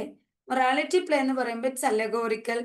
ഒരു സിംഗിൾ ക്യാരക്ടറിനെ ഉപയോഗിച്ചിട്ടാണ് മൊറാലിറ്റി പ്ലേയിൽ വരുന്നത്. അങ്ങനെ അദ്ദേഹത്തിന്റെ ഒരു സിംഗിൾ എന്നുള്ളതാണ് അതിൽ സൂക്ഷിക്കേണ്ടത്. മൊറാലിറ്റി എന്ന് പറയുമ്പോൾ നമ്മൾ ഉദ്ദേശിക്കുന്നത് ഒരു ക്യാരക്ടറിനെ സൂക്ഷിക്കും. ഈ ക്യാരക്ടറിന്റെ ജനനം മുതൽ അദ്ദേഹത്തിന്റെ മരണം വരെ എന്ന് നമ്മൾ പറയുന്നുണ്ടെങ്കിലും ബിയോണ്ട് ദാറ്റ് എന്നും ചില നോട്ട്സിൽ എഴുതിയിട്ടുണ്ട്. ഞാൻ എഴുതിയിട്ടുണ്ട് അത്. അതായത് അദ്ദേഹത്തിന്റെ ജനനം മുതൽ മരണം വരെ, ഈവൻ മരണം കഴിഞ്ഞിട്ടും എന്താണ് ആ വ്യക്തിയിൽ സംഭവിച്ചത്, എന്തെല്ലാം കാര്യങ്ങളിലൂടെയാണ് അദ്ദേഹത്തിന്റെ ജീവിതം കടന്നുപോയത്, ഇതൊക്കെയാണ് മൊറാലിറ്റി പ്ലേയിൽ നമുക്ക് കിട്ടുന്നത്. അതിന് കുറച്ച് എക്സാമ്പിൾ വളരെ മസ്റ്റ് ആയിട്ട് നിങ്ങൾ പഠിക്കണം. ആ എക്സാമ്പിൾ തന്നിട്ട് നമ്മളോട് ചോദിക്കുകയാണ്, ഇത് മൊറാലിറ്റി ആണോ, മിസ്റ്ററി ആണോ, മിറാക്കിൾ ആണോ? ഓക്കെ, അല്ലെങ്കിൽ ചോദിക്കും മൊറാലിറ്റി പ്ലേക്ക് ഒരു എക്സാമ്പിൾ പറയുക എന്ന് പറഞ്ഞിട്ട് കുറെ തരും. അതില് ഈ ഒരു ഭാഗം ഉണ്ട്. നോക്കൂ, ഞാൻ ഇതിൽ തന്നിട്ടില്ല മൊറാലിറ്റി പ്ലേ, അതിൽ എക്സാമ്പിൾസ് തന്നിട്ടുണ്ട്. Everyman, the castle of perseverance, the marriage of wit and wisdom. ഇതൊന്നും ഇതിൽ എഴുതിയിട്ടില്ല, ടീച്ചർ നോട്ട് കൊടുത്തതിലുണ്ടായിരുന്നു. ഓക്കെ, കുഴപ്പമില്ല, ടീച്ചർ തരാം. Marriage of wit and wisdom, 4 elements, trial of treasure. അങ്ങനെ മിറാക്കിൾ പ്ലേ, മൊറാലിറ്റി പ്ലേ ഒരു 4-5 എണ്ണം ഉണ്ട്. ടീച്ചർ അത് തരാം. നിങ്ങൾ അതിനെ കുറിച്ചൊന്നും നിങ്ങൾ നെറ്റിൽ സെർച്ച് ചെയ്യാനോ ഒന്നിനും പോകണ്ട. നിങ്ങൾ എന്തെങ്കിലും നിങ്ങൾക്ക് ഡൗട്ട് ഉണ്ട് ഇന്നത് കിട്ടുന്നുണ്ടെങ്കിൽ നിങ്ങളിത് എനിക്ക് തരാം, ഞാൻ കണ്ടുപിടിച്ച് നിങ്ങൾക്ക് തരാം. നമ്മൾ നെറ്റിൽ സെർച്ച് ചെയ്യാൻ പോയിട്ടുണ്ടെങ്കിൽ അത് വൈഡാണ്, ഒരുപാട് കാര്യങ്ങൾ അതിലുണ്ട്. നമ്മുടെ ടൈം പോകുന്നത് അറിയണേ ഇല്ല. ഓക്കെ, അപ്പോൾ അങ്ങനെയുള്ളതിനെ സഹായിക്കാനാണ് ഞാൻ നിങ്ങളുടെ കൂടെ നിൽക്കണം. ഞാൻ പറഞ്ഞു ഞാനൊരു ഹെൽപ്പർ മാത്രമാണ്. പഠിക്കുന്നതും ഫോട്ടോ എടുക്കുന്നതും ഒക്കെ നിങ്ങളുടെ കണ്ണുകൊണ്ട് തന്നെ നിങ്ങൾ ചെയ്യും. അപ്പൊ ഇവിടെ മൊറാലിറ്റി പ്ലേ എന്ന് പറയുമ്പോൾ ഒരു വ്യക്തിയെ കുറിച്ച് നമ്മൾ നടത്തുന്ന അന്വേഷണമാണ്. അദ്ദേഹത്തിന്റെ ജനനം മുതൽ മരണം വരെ, ഈവൻ ബിയോണ്ട് ദാറ്റ്. ഓക്കെ, അവിടെ മറ്റൊരു പ്രത്യേകത നിങ്ങൾ ആലോചിക്കണം. പെർസോണിഫിക്കേഷൻ വരുന്ന ഭാഗമാണ് അവിടെ. ഇത് personification, we all no it. എന്താ പെർസോണിഫിക്കേഷൻ? ഇനാനിമേറ്റ് ഒബ്ജക്ട്, നമുക്ക് ജീവനില്ലാത്തൊരു വസ്തുവിന് ജീവനുള്ളവരുടെ കഴിവുകൾ നമ്മൾ കൊടുക്കുകയാണ്, അല്ലെ? അപ്പോ ഇവിടെ മൊറാലിറ്റി പ്ലേയില് ഒരുപാട് പേഴ്സോണിഫിക്കേഷൻ വരുന്നുണ്ട്. വെർച്യൂസിന് കയ്യും കാലും കൊടുത്തിട്ട്. ഓക്കെ. വോയിസസ് അങ്ങനെ അവർക്കൊക്കെ തിന്മ, നന്മ അങ്ങനെ ഏതെങ്കിലും ക്വാളിറ്റി ഒക്കെ എടുത്തിട്ട് അതിന് കയ്യും കാലും കൊടുക്കുക, അതിങ്ങനെ ആക്ട് ചെയ്യും. അങ്ങനെയൊക്കെ ആയിട്ട് സൂചിപ്പിക്കുന്നത് ആണ് എന്ത് പേഴ്സോണിഫിക്കേഷൻ. അപ്പൊ ആ ഒരു പോയിന്റും കൂടി മനസ്സിൽ വെച്ചേക്കാം. പേഴ്സോണിഫിക്കേഷൻ വരുന്നത് മൊറാലിറ്റി പ്ലേയിലാണ്. ഓക്കെ, ക്ലിയർ ആണല്ലോ? So let's once again go back to the mystery play. What is mystery play? Passion of Christ. Next, miracle play, saint. Next, morality play, ഒറ്റ character. Okay. Move forward to the interlude. അതും വളരെ important ആയിട്ടുള്ള ഒരു ഭാഗം. Interlude എന്താണ്? ഈ മൊറാലിറ്റിയിൽ നിന്ന്, mystery പ്ലേയിൽ നിന്ന് അല്ലെങ്കിൽ മിറാക്കിൾ പ്ലേയിൽ നിന്ന്, മൊറാലിറ്റി പ്ലേയിൽ നിന്ന് വളർന്നു വന്നതാണ് ഇന്റർലൂഡ്സിലേക്ക്. ഇന്റർലൂഡ് എന്താണ്? സോഷ്യൽ നീഡുകൾ വന്നു തുടങ്ങി. സോഷ്യൽ ആവശ്യങ്ങൾ, സാമൂഹ്യപരമായിട്ടുള്ള കാര്യങ്ങളിലേക്ക് കടക്കണം. ഇത്രയും നാള് നമ്മൾ സെയിന്റ്, പിന്നെ മൊറാലിറ്റി, ഇങ്ങനെയുള്ള കാര്യങ്ങൾ മാത്രമാണ് നമ്മൾ ഫോക്കസ് ചെയ്തിരുന്നത്. ഇപ്പോ നമ്മൾ അതും കവിഞ്ഞ് നമ്മൾ ഇതിലേക്ക് വന്ന ഓരോരുത്തരുടെയും സോഷ്യൽ നീഡുകളെ കുറിച്ച് നമ്മൾ പ്ലേ ചെയ്യാനായിട്ട് തുടങ്ങി. അതിനെയാണ് അവിടെ ഇൻസ്ട്രക്ഷൻസ് ഇല്ല, അഡ്വൈസ് ഇല്ല, ഇങ്ങനെ ചെയ്യണം, മൊറാലിറ്റി ഇല്ല, മോറൽസ് കൊടുക്കലില്ല. അവിടെ എന്താ? സോഷ്യൽ നീഡ്സുകളെ കുറിച്ച്, ഒരു വ്യക്തിയുടെ ജീവിതത്തിൽ സോഷ്യൽ നീഡ് എത്രമാത്രം, അങ്ങനെ ഒരു പ്ലേയിലേക്ക് നമ്മൾ അവസാനം വരികയാണ്. അങ്ങനെ ഉള്ളതിനെയാണ് നമ്മൾ എന്തെന്ന് വിളിക്കുന്നത്? ഇന്റർലൂഡ്സ് എന്ന് പറയും. Morality grew into interlude. Okay, അത് born out of social need to amuse rather than to instruct. Instruction ഇല്ല, അമ്യൂസ്മെന്റ്, ചിരിക്കുക, അതിലൂടെ കാര്യങ്ങൾ കണ്ടെത്തുക. ഓക്കെ, ഇൻസ്ട്രക്ഷൻ ഇല്ല അവിടെ. അവിടെയാണ് നമുക്ക് റെഗുലർ ഡ്രാമയ്ക്ക് മുൻപായിട്ട് വന്നിരുന്ന ഒരു സംഭവമാണ് ഇന്റർലൂഡ്. ഞാൻ പറഞ്ഞു, ഇന്നത്തെ കാണുന്ന നാടകങ്ങള് ഇതിനൊക്കെ മുന്നോടിയായിട്ട് പണ്ട് കാലത്ത്, നമ്മളിപ്പോ നിൽക്കുന്നത് 14th സെഞ്ചുറിയിലാണ്, 14th 15th സെഞ്ചുറിയിലാണ്. ആ സമയത്ത് ഈ നാടകങ്ങൾ ആയിട്ട് നമ്മൾ ചെയ്തിരുന്നതാണ് ഏത്? Mystery play, morality play, miracle play. ഇപ്പൊ ലാസ്റ്റ് വന്ന് നിൽക്കുന്നു ഇന്റർലൂഡ്സ്. ഓക്കെ, അതിനുശേഷമാണ് നമ്മൾ വലിയ വലിയ പ്ലേയിലേക്കൊക്കെ വന്നിട്ടുള്ളത്. ഈ ഒരു കാലഘട്ടം എന്ന് പറയുന്നത് ഷേക്സ്പിയർ ഇവിടെ എത്തിയിട്ടില്ല. ഓക്കെ, ഇനി വരാൻ പോകുന്നേ ഉള്ളൂ. അപ്പൊ അതിനു മുൻപ് നടന്ന 4 കാര്യങ്ങൾ എല്ലാവരും പഠിച്ചു എന്ന് തന്നെ ഞാൻ വിചാരിക്കണം. ഓക്കെ, അതില് ഒരു ബെസ്റ്റ് എക്സാമ്പിൾ നമ്മൾ പഠിക്കണം. 4 piece. Okay, 4 piece. John Heywood ആണ് അതിന്റെ ഓതർ. മെയിൻ ക്യാരക്ടേഴ്സ് ഈ 4 പി എന്ന് പറയുന്നത് ഇസ്രായേൽ എഴുതിയിട്ടുണ്ടെന്ന് കാണിച്ചു തരാം.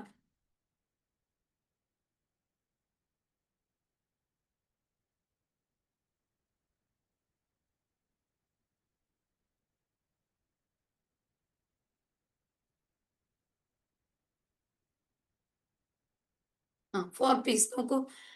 Main character palmer, pedlar, pardoner, അത്തോക്ക്. പോത്തോക്കാരിയാണ്, സ്പെല്ലിംഗ് തെറ്റാണ്. പോത്തോക്കാരി ഇല്ല അതില്. അപ്പൊ അങ്ങനെ 4 പികളാണ്. അത് ചോദിക്കും, നെറ്റ് എക്സാമിന് വരെ ചോദിക്കുന്ന ഒരു ക്വസ്റ്റ്യൻ ആണ്. തള്ളിക്കളയരുത്, ഇതില്ലാതെ നമ്മൾ എക്സാമിന് പോകരുത്. അപ്പൊ അങ്ങനെ 4 പീസ് വരുന്നത് ജോൺ ഹ്യൂഡിന്റെ ഒരു ഇന്റർലൂഡ് ആണ് എന്നുള്ളത് പറയും. ഇതിൽ ഏതെങ്കിലും ഒരെണ്ണം തന്നിട്ട് ഇതിൽ ഏതാണ് പാഷൻ, അല്ല ഇതിൽ ഏതാണ് ഇന്റർലൂഡ്, അല്ലെങ്കിൽ ഏതാണ് മിസ്റ്ററി പ്ലേ, ഏതാണ് മിറക്കിൾ, ഇതൊക്കെ നമ്മുടെ അതിന്റെ തുമ്പത്ത് എം ഉണ്ട്, മിസ്റ്ററി ഉണ്ട്, മൊറാലിറ്റി ഉണ്ട്, മിറക്കിൾ ഉണ്ട്. ആ സമയം നിങ്ങൾ ആലോചിക്കുക. അപ്പൊ നിങ്ങൾ പഠിക്കുന്ന സമയത്ത് തന്നെ നിങ്ങളൊന്ന് സപ്പോസ് ചെയ്യാം, ഞാൻ എക്സാം എഴുതാണ് സമയത്ത് ഞാൻ എങ്ങനെയാണ്, അപ്പൊ നമുക്ക് കൺഫ്യൂഷൻ വരട്ടെ. ഓക്കെ, അടിയത്തെ പുസ്തകം ഉണ്ടെങ്കിൽ നമുക്ക് കൺഫ്യൂഷൻ വരില്ലായിരുന്നു, നമ്മളൊന്ന് നോക്കി പോകും അല്ലെ. ഇനിയിപ്പോ നമ്മള് വേറെ എവിടെയെങ്കിലും ബസ്സിലിരിക്കുന്ന സമയത്ത് നമ്മൾ മിറാക്കിൾ പ്ലേ, മിസ്റ്ററി പ്ലേ, അങ്ങനെയൊക്കെയാണ് പഠിക്കാൻ. നമുക്ക് ഒരുപാട് സമയമൊന്നും എനിക്ക് കണ്ടെത്താനായിട്ടില്ല. നമ്മൾ ഇനി അടുത്ത കാറ്ററ്റ് ചെയ്യണം, സെറ്റ് ചെയ്യണം, നെറ്റ് ചെയ്യണം, ഇതൊക്കെ നമുക്ക് ചെയ്യേണ്ടതാണ്. പഠിക്കാൻ കിട്ടുന്ന സമയത്തിനേക്കാൾ കൂടുതൽ മെമ്മറൈസ് ചെയ്യാൻ, ഓർത്തെടുക്കാനായിട്ട് നമ്മൾ സമയം കണ്ടെത്തും. Okay, so let's move to the next one.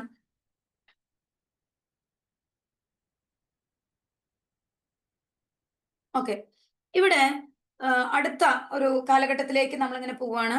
അപ്പൊ sudden reappearance of unrhymed alliteration poetry in the mid 14th സെഞ്ചുറിയിൽ വന്ന ഒരു കാര്യമാണ്. നോക്കൂ, എഴുതിയിരിക്കുന്നത് sudden reappearance of the unrhymed alliterative poetry.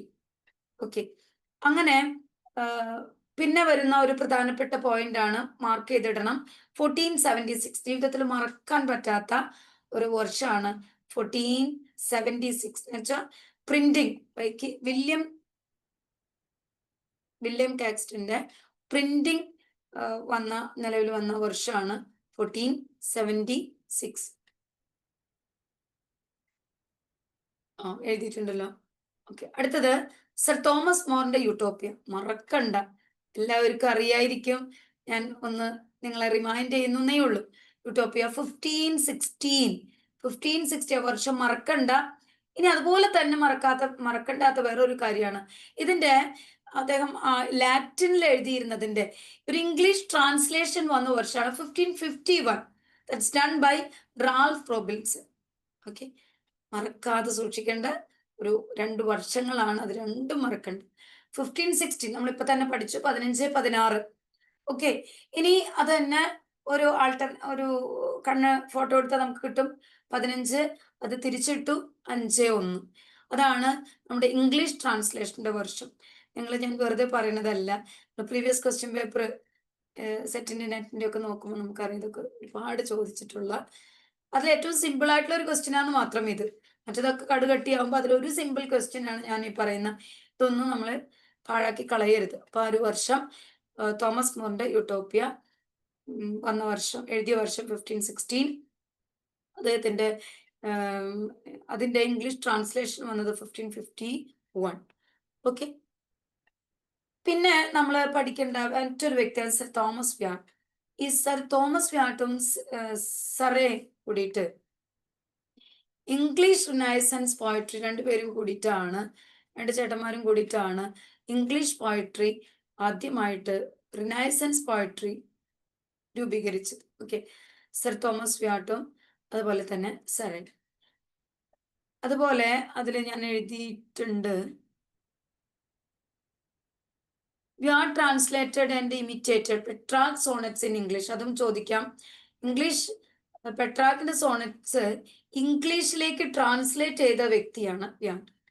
അതുപോലെ ടെർസ റിമ അറിയായിരിക്കും എല്ലാവർക്കും, ഡാന്റെയുടെ ടെർസ റിമ, അതുപോലെ ഒട്ടാവ റിമ, അതൊക്കെ ഇൻട്രൊഡ്യൂസ് ചെയ്ത വ്യക്തി ആരാണ്? വ്യാട്ടാണ്. മറക്കണ്ടാട്ട്, അതൊന്നും കളയാനില്ല. He also introduce the Horatian Horatian satire introduce ചെയ്തതും നമ്മുടെ സ്വന്തം ചേട്ടൻ Thomas Wyatt. He introduced personal note in poetry. Personal note കൊണ്ടുവന്നതും അദ്ദേഹം തന്നെയാണ്. അപ്പൊ നമ്മൾ വ്യാട്ടിനെ കുറിച്ച് പഠിച്ചു. അദ്ദേഹത്തിന് ഒന്ന് ഓർക്കുക, ഏതൊക്കെ രീതിയിലാണ് വ്യാട്ട് ഇംഗ്ലീഷ് ലിറ്ററേച്ചറുമായിട്ട് ബന്ധപ്പെട്ടിരിക്കുന്നത്. പെട്രാർക്ക് സോണറ്റ് ഇംഗ്ലീഷിലേക്ക് ട്രാൻസ്ലേറ്റ് ചെയ്തു. ടെർസ റിമ ഓർക്കുമ്പോ തന്നെ ഓർക്കണം, ടെർസ റിമയും ഒട്ടാവ റിമയും രണ്ടും ഇൻട്രൊഡ്യൂസ് ചെയ്തത് അദ്ദേഹം തന്നെയാണ്. പിന്നെ ഹൊറേഷ്യൻ സാറ്റയർ, നമ്മൾ സാറ്റയറുകൾ പലതരത്തിലുള്ള സാറ്റയേഴ്സ് നമ്മൾ പഠിക്കുന്നുണ്ട്. നമുക്ക് ഇപ്പൊ ഇതിന്റെ ആവശ്യമില്ല, പക്ഷെ നമ്മൾ ഡിഗ്രിക്ക് പഠിക്കുമ്പോൾ PG പഠിച്ചപ്പോ നമ്മൾ പഠിച്ചിട്ടുണ്ടാവണം. ഇതൊക്കെയാണ് നമ്മുടെ വ്യാട്ടിനെ കുറിച്ച് മറക്കാൻ പറ്റാത്ത, ഒഴിച്ചുകൂടാൻ പറ്റാത്ത, ഇൻ കേസ് ചോദിച്ചാൽ ഈ ഭാഗത്തിന് ചോദിക്കാവുന്ന 2 വ്യക്തികളാണ് വ്യാട്ടും അതുപോലെ തന്നെ Earl of Surrey. Henry Howard. അടുത്താണ് അടുത്ത ടീച്ചർ പറയുന്നത്. ബ്ലാങ്കോസ് ഫ്രം ഇറ്റാലിയൻ ടു ഇംഗ്ലീഷിലേക്ക് വന്നത് അദ്ദേഹമാണ്. He introduced. ഓക്കെ, അദ്ദേഹം ജസ്റ്റ് ഇൻട്രൊഡ്യൂസ് ചെയ്തിട്ടുള്ളൂ. ശരിക്ക് നമ്മുടെ മൈറ്റി ലൈനിൽ നമ്മുടെ ബ്ലാങ്കോസ് ഒക്കെ മാർലോന്റെ ഇതിൽ വരുന്നുണ്ട്. ടീച്ചർ അവിടെ പഠിപ്പിക്കാം ബ്ലാങ്കോസ് എന്താണെന്നുള്ളത്. വെറുതെ ഇറ്റാലിയൻ ഭാഷയിൽ നിന്ന് ഇംഗ്ലീഷിലേക്ക് ബ്ലാങ്കോസ് ഇൻട്രൊഡ്യൂസ് ചെയ്ത വ്യക്തി നമ്മുടെ ഹെൻറി ചേട്ടനാണ്. ഓക്കെ, അപ്പോ കൺഫ്യൂഷൻ വരാം, ഞാൻ അവിടെ എടുത്തു തരാം. മാർലോന്റെ അവിടെ ഉണ്ട്. ഹി ഇൻട്രൊഡ്യൂസ്ഡ്, അത് നമ്മുടെ ഹെൻറി ഹൊവാർഡ് ഏർൾ ഓഫ് സറേ എന്നും ചിലപ്പോൾ അറിയപ്പെടും. അതുകൊണ്ട് 2 തരത്തിൽ നമ്മളത് പഠിക്കണം. ഓക്കെ, ഇംഗ്ലീഷ് പോയട്രിയിലേക്ക് ട്രാൻസ്ലേറ്റ് ചെയ്തത് അദ്ദേഹം തന്നെ. Poetry in his translation of books 2nd and 4th of Virgil's Aeneid. Okay, ആ ഒരു ഇതിലാണ് ബ്ലാങ്കോസ് ഇൻട്രൊഡ്യൂസ് ചെയ്തത്. അതുപോലെ ഇംഗ്ലീഷ് സോണറ്റുകളെ ഡെവലപ്പ് ചെയ്തത്, അതുപോലെ ഇംഗ്ലീഷ് സോണറ്റുകളെ ഡെവലപ്പ് ചെയ്ത് കൊണ്ടുവന്നത് നമ്മുടെ ഹെൻറി ചേട്ടനാണ്. ഇനി വേറൊരു പ്രത്യേക കാര്യം പറയാം. നമ്മൾ ഹെൻറി ചേട്ടനും വ്യാട്ട് ചേട്ടനും അവർ ജീവിച്ചിരിക്കുമ്പോൾ ഒന്നും തന്നെ പബ്ലിഷ് ചെയ്തിട്ടില്ല. ഒരുപാട് വർഷങ്ങൾക്ക് ശേഷം നമ്മുടെ ടോട്ടൽ ചേട്ടൻ റിച്ചാർഡ് ടോട്ടല് അദ്ദേഹം ടോട്ടൽസ് മിസ്ലനി എന്ന് പറയുന്ന അദ്ദേഹത്തിന്റെ വർക്കില് ആ വർഷം മറക്കാതെ പഠിക്കണം. 1557 നമ്മൾ നേരത്തെ 1551 പഠിച്ചിരുന്നു. നിങ്ങളൊരു കാര്യം ചെയ്യണം. ഇന്ന് തന്നെ വർഷങ്ങൾക്ക് വേണ്ടിയിട്ട് വർഷങ്ങൾ എഴുതാൻ വേണ്ടിയിട്ട് ഒരു പേജ് നിങ്ങൾ തയ്യാറാക്കണം. ഇന്ന് നമ്മൾ പഠിച്ച വർഷങ്ങൾ മുഴുവൻ നിങ്ങൾ അതിൽ എഴുതണം. ടീച്ചർ പറയുന്ന പോലെ തന്നെ നിങ്ങൾ ചെയ്യണം. അതിനധികം സമയം എടുക്കില്ല. ഇന്ന് ഒരുപാട് വർഷങ്ങളൊന്നും ഞാൻ പഠിപ്പിച്ചിട്ടില്ല. നമുക്ക് towards the end let's revise it once again. അപ്പൊ അത് നമ്മളൊന്ന് നോട്ട് ചെയ്ത് വെക്കണം. അപ്പൊ ടോട്ടൽസ് മിസ്ലനിയുടെ വർക്ക് ചോദിക്കും. മസ്റ്റ് ആണ്. We have to learn it. 1557 വർഷം പഠിക്കണം. എന്താ ടോട്ടൽസ് മിസ്ലനിയിൽ അദ്ദേഹം ചെയ്തത്? റിച്ചാർഡ് ടോട്ടൽ എന്ന് പറയുന്ന നമ്മുടെ ചേട്ടൻ, നമ്മുടെ വ്യാട്ട് ചേട്ടന്റെയും ഹെൻറി ചേട്ടന്റെയും അവരുടെ ലൈഫ് ടൈമിൽ അവരൊന്നും പബ്ലിഷ് ചെയ്തില്ല. അവർ എഴുതിയിട്ടേ ഉള്ളൂ. ഈ കാര്യങ്ങളെല്ലാം എടുത്ത് ഇദ്ദേഹത്തിന്റെ ടോട്ടൽസ് മിസ്ലനി എന്ന് പറയുന്ന അദ്ദേഹത്തിന്റെ വർക്കിൽ ഇതൊക്കെ പബ്ലിഷ് ചെയ്ത്. എന്ന് പബ്ലിഷ് ചെയ്ത് 1557. ഓക്കെ. ഇനി ഇതിനൊരു ഒറിജിനൽ ടൈറ്റിൽ ഉണ്ട്. അതും ചോദിക്കാറുണ്ട്. കേട്ടറ്റിന് ചോദിക്കില്ല എങ്കിലും ഞാൻ എൻ്റെ ഒരു സമാധാനത്തിന് അത് എഴുതി. Songs and sonnets. Okay. That's poems have reference to Catholicism and Protestant. അപ്പൊ നോക്കുക, സോങ്സ് ആൻഡ് സോണറ്റ്സ് എന്നുള്ളതായിരുന്നു അദ്ദേഹത്തെ ഈ ടോട്ടൽസ് മിസ്ലനിയുടെ ഒറിജിനൽ നെയിം. ചോദിക്കും. കേട്ടിട്ടില്ല, ചോദിക്കും. ഓക്കെ, ഇമ്പോർട്ടന്റ് ആണ്. നമ്മളൊരു ഇംഗ്ലീഷ് ലിറ്ററേച്ചർ എന്ന നിലയിൽ നമുക്കത് കിട്ടിയിരിക്കണം. ഇനി ഫസ്റ്റ് ആന്തോളജി. ആന്തോളജി എന്ന് പറയുന്നത് കളക്ഷൻ ഓഫ് പോംസ്.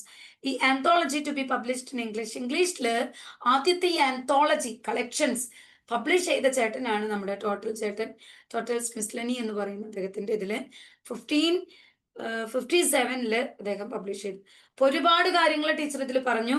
ആ വർഷം മറക്കരുത്. Original title songs and sonnets എന്ന് പറയുന്ന ടൈറ്റിൽ മറക്കരുത്. ഇദ്ദേഹത്തിന്റെ ഫസ്റ്റ് ആന്തോളജി ആണ്. ഇദ്ദേഹത്തിന്റെ ഫസ്റ്റ് ആന്തോളജി എന്നല്ല ഉദ്ദേശിക്കുന്നത്, ഇംഗ്ലീഷിൽ പബ്ലിഷ് ചെയ്തിട്ടുള്ള ഫസ്റ്റ് ആന്തോളജി ആണ് ഇത് ടോട്ടൽസ് മിസ്ലനി. അതുപോലെ പെട്രാർക്കൻ സോണറ്റ് ഫോമിലാണ് അദ്ദേഹം അത് എഴുതിയിരിക്കുന്നത്. അത് മറക്കണ്ട. ഇതൊക്കെയിലുണ്ട്, നോട്ട്സിലുണ്ട്. ഓക്കെ. അതുപോലെ ഈ ടോട്ടൽസ് മിസ്ലനിയില് നമുക്ക് 271 പോംസ് ആണ് ടോട്ടലി ഉള്ളത്. അതിൽ 36 സറയുടെയും 40 നിക്കോളാസ് വേറൊരാളുടെയാണ്, നമ്മൾ പഠിച്ചിട്ടില്ല, നിക്കോളാസ് ഗ്രിമാൾഡിന്റെ, 91 വ്യാട്ടിന്റെയും. അപ്പൊ ഞാൻ പറഞ്ഞത് നിങ്ങൾ തെറ്റിദ്ധരിക്കരുത്. വ്യാട്ടിന്റെയും സറയുടെയും പോംസ് മാത്രമല്ല ഇതിൽ കളക്ട് ചെയ്തിരിക്കുന്നത്. അവരുടെ ഉണ്ട്, ഒപ്പം വേറെ ആളുടെയും ഉണ്ട്. ഓക്കെ. ആദ്യമായിട്ട് വ്യാട്ടിന്റെയും സറയുടെയും പോംസ് കളക്ട് ചെയ്ത് ഇദ്ദേഹമാണ് എഴുതിയിരിക്കുന്നത് 1557 അദ്ദേഹത്തിന്റെ ടോട്ടൽസ് മിസ്ലനി എന്ന് പറയുന്ന ആന്തോളജിയിൽ. ഇനി പിന്നീട് സറയുടെ ഒരു 4 പോയം കൂടി അതിൽ ആഡ് ചെയ്തിട്ടുണ്ട്. അതുപോലെ 6 പോയിന്റ്സ് വ്യാട്ടിന്റെ. പിന്നീട് ആദ്യം ചെയ്തപ്പോഴുള്ള നമ്പറാണ് 36. നമ്പർ ഒന്നും പഠിക്കണ്ട, എഴുതുന്നേ ഉള്ളൂ. ഓക്കെ. പിന്നെ അൺസർട്ടൈൻ ഓതേഴ്സ് ഇല്ലാത്ത കുറെ പോംസും കൂടി അദ്ദേഹം ഇതില് ആഡ് ചെയ്തിട്ടുണ്ട്. അങ്ങനെ 271 പോംസ് ആണ് അദ്ദേഹത്തിന്റെ വർക്കിൽ ഉള്ളത്. ഓക്കെ ആണല്ലോ. ഇത്രയാണ് ടീച്ചർ ഇന്ന് തരുന്നത്. കുറച്ചും കൂടി എടുക്കാം എങ്കിലും. അപ്പൊ നമ്മൾ ആ വർഷം ഒന്ന് നോക്കിയേ. എല്ലാവരും ഒന്ന് അലേർട്ടായിട്ടിരിക്കണം. ഒരു കാര്യവും ആവശ്യമില്ലാത്തത് ഇതിലില്ല, ഞാൻ എഴുതിയിട്ടില്ല. മസ്റ്റായിട്ട് വരുന്ന ഭാഗം മാത്രം. പക്ഷെ ഒഴിച്ചുകൂടാൻ പറ്റാത്ത ഒരു എസ് എ ലിറ്ററേച്ചർ സ്റ്റുഡന്റ് നമുക്ക് അറിഞ്ഞിരിക്കേണ്ടതായിട്ടുള്ള കുറച്ച് പോയിന്റ് ഞാൻ എഴുതിയിട്ടുണ്ടെന്നേ ഉള്ളൂ. ആരും പഠിക്കേണ്ട, just read it, go through it. Okay. അപ്പൊ നമ്മള് വർഷങ്ങള് ജസ്റ്റ് ഒന്ന് നമുക്ക് നോക്കാം. 14th and 15th സെഞ്ചുറിയിലാണ് നമ്മുടെ ചോസറും അദ്ദേഹത്തിന്റെ കണ്ടംപററീസിനെ കുറിച്ച് നമ്മൾ പറഞ്ഞിരിക്കുന്നത്. അതുപോലെ കണ്ടംപററി ടെയിൽസ് വളരെ ഇമ്പോർട്ടന്റ് ആണ്. ടീച്ചർ നിങ്ങൾക്ക് നോട്ട് സെൻഡ് ചെയ്യാം. നിങ്ങളത് മസ്റ്റ് ആയിട്ട് കണ്ടംപററി ടെയിൽസ് നമുക്ക് അറിയാവുന്നതാണ്. പിന്നെ ഞാൻ അത് പറഞ്ഞ് നിങ്ങളെ വെറുതെ ബുദ്ധിമുട്ടിപ്പിക്കുന്നില്ല എന്നേ ഉള്ളൂ. അതിന്റെ വർക്ക് വേണ്ട, ഞാനത് സെൻഡ് ചെയ്യാം. അപ്പൊ അത് ആരുടെ പോം വെച്ചിട്ടാണ് തുടങ്ങുക, ആരാണ് ആദ്യം സ്റ്റാർട്ട് ചെയ്യുന്നത്, ഇനി അതൊക്കെ നിങ്ങൾക്ക് അറിയുന്നത് തന്നെ. അതിന് നല്ല കഥയ്ക്ക് കൊടുക്കുന്ന സമ്മാനം എന്താ, അത് പറയാം. ബെസ്റ്റ് സ്റ്റോറി ടെല്ലറിന് നമ്മൾ കൊടുക്കുന്ന പ്രൈസ് എന്ത് പ്രൈസാണ് പറഞ്ഞിരുന്നത്? ഒന്ന് പറഞ്ഞു നോക്കിയേ, ആരെങ്കിലും ഒന്ന് പറഞ്ഞ് പറയ്.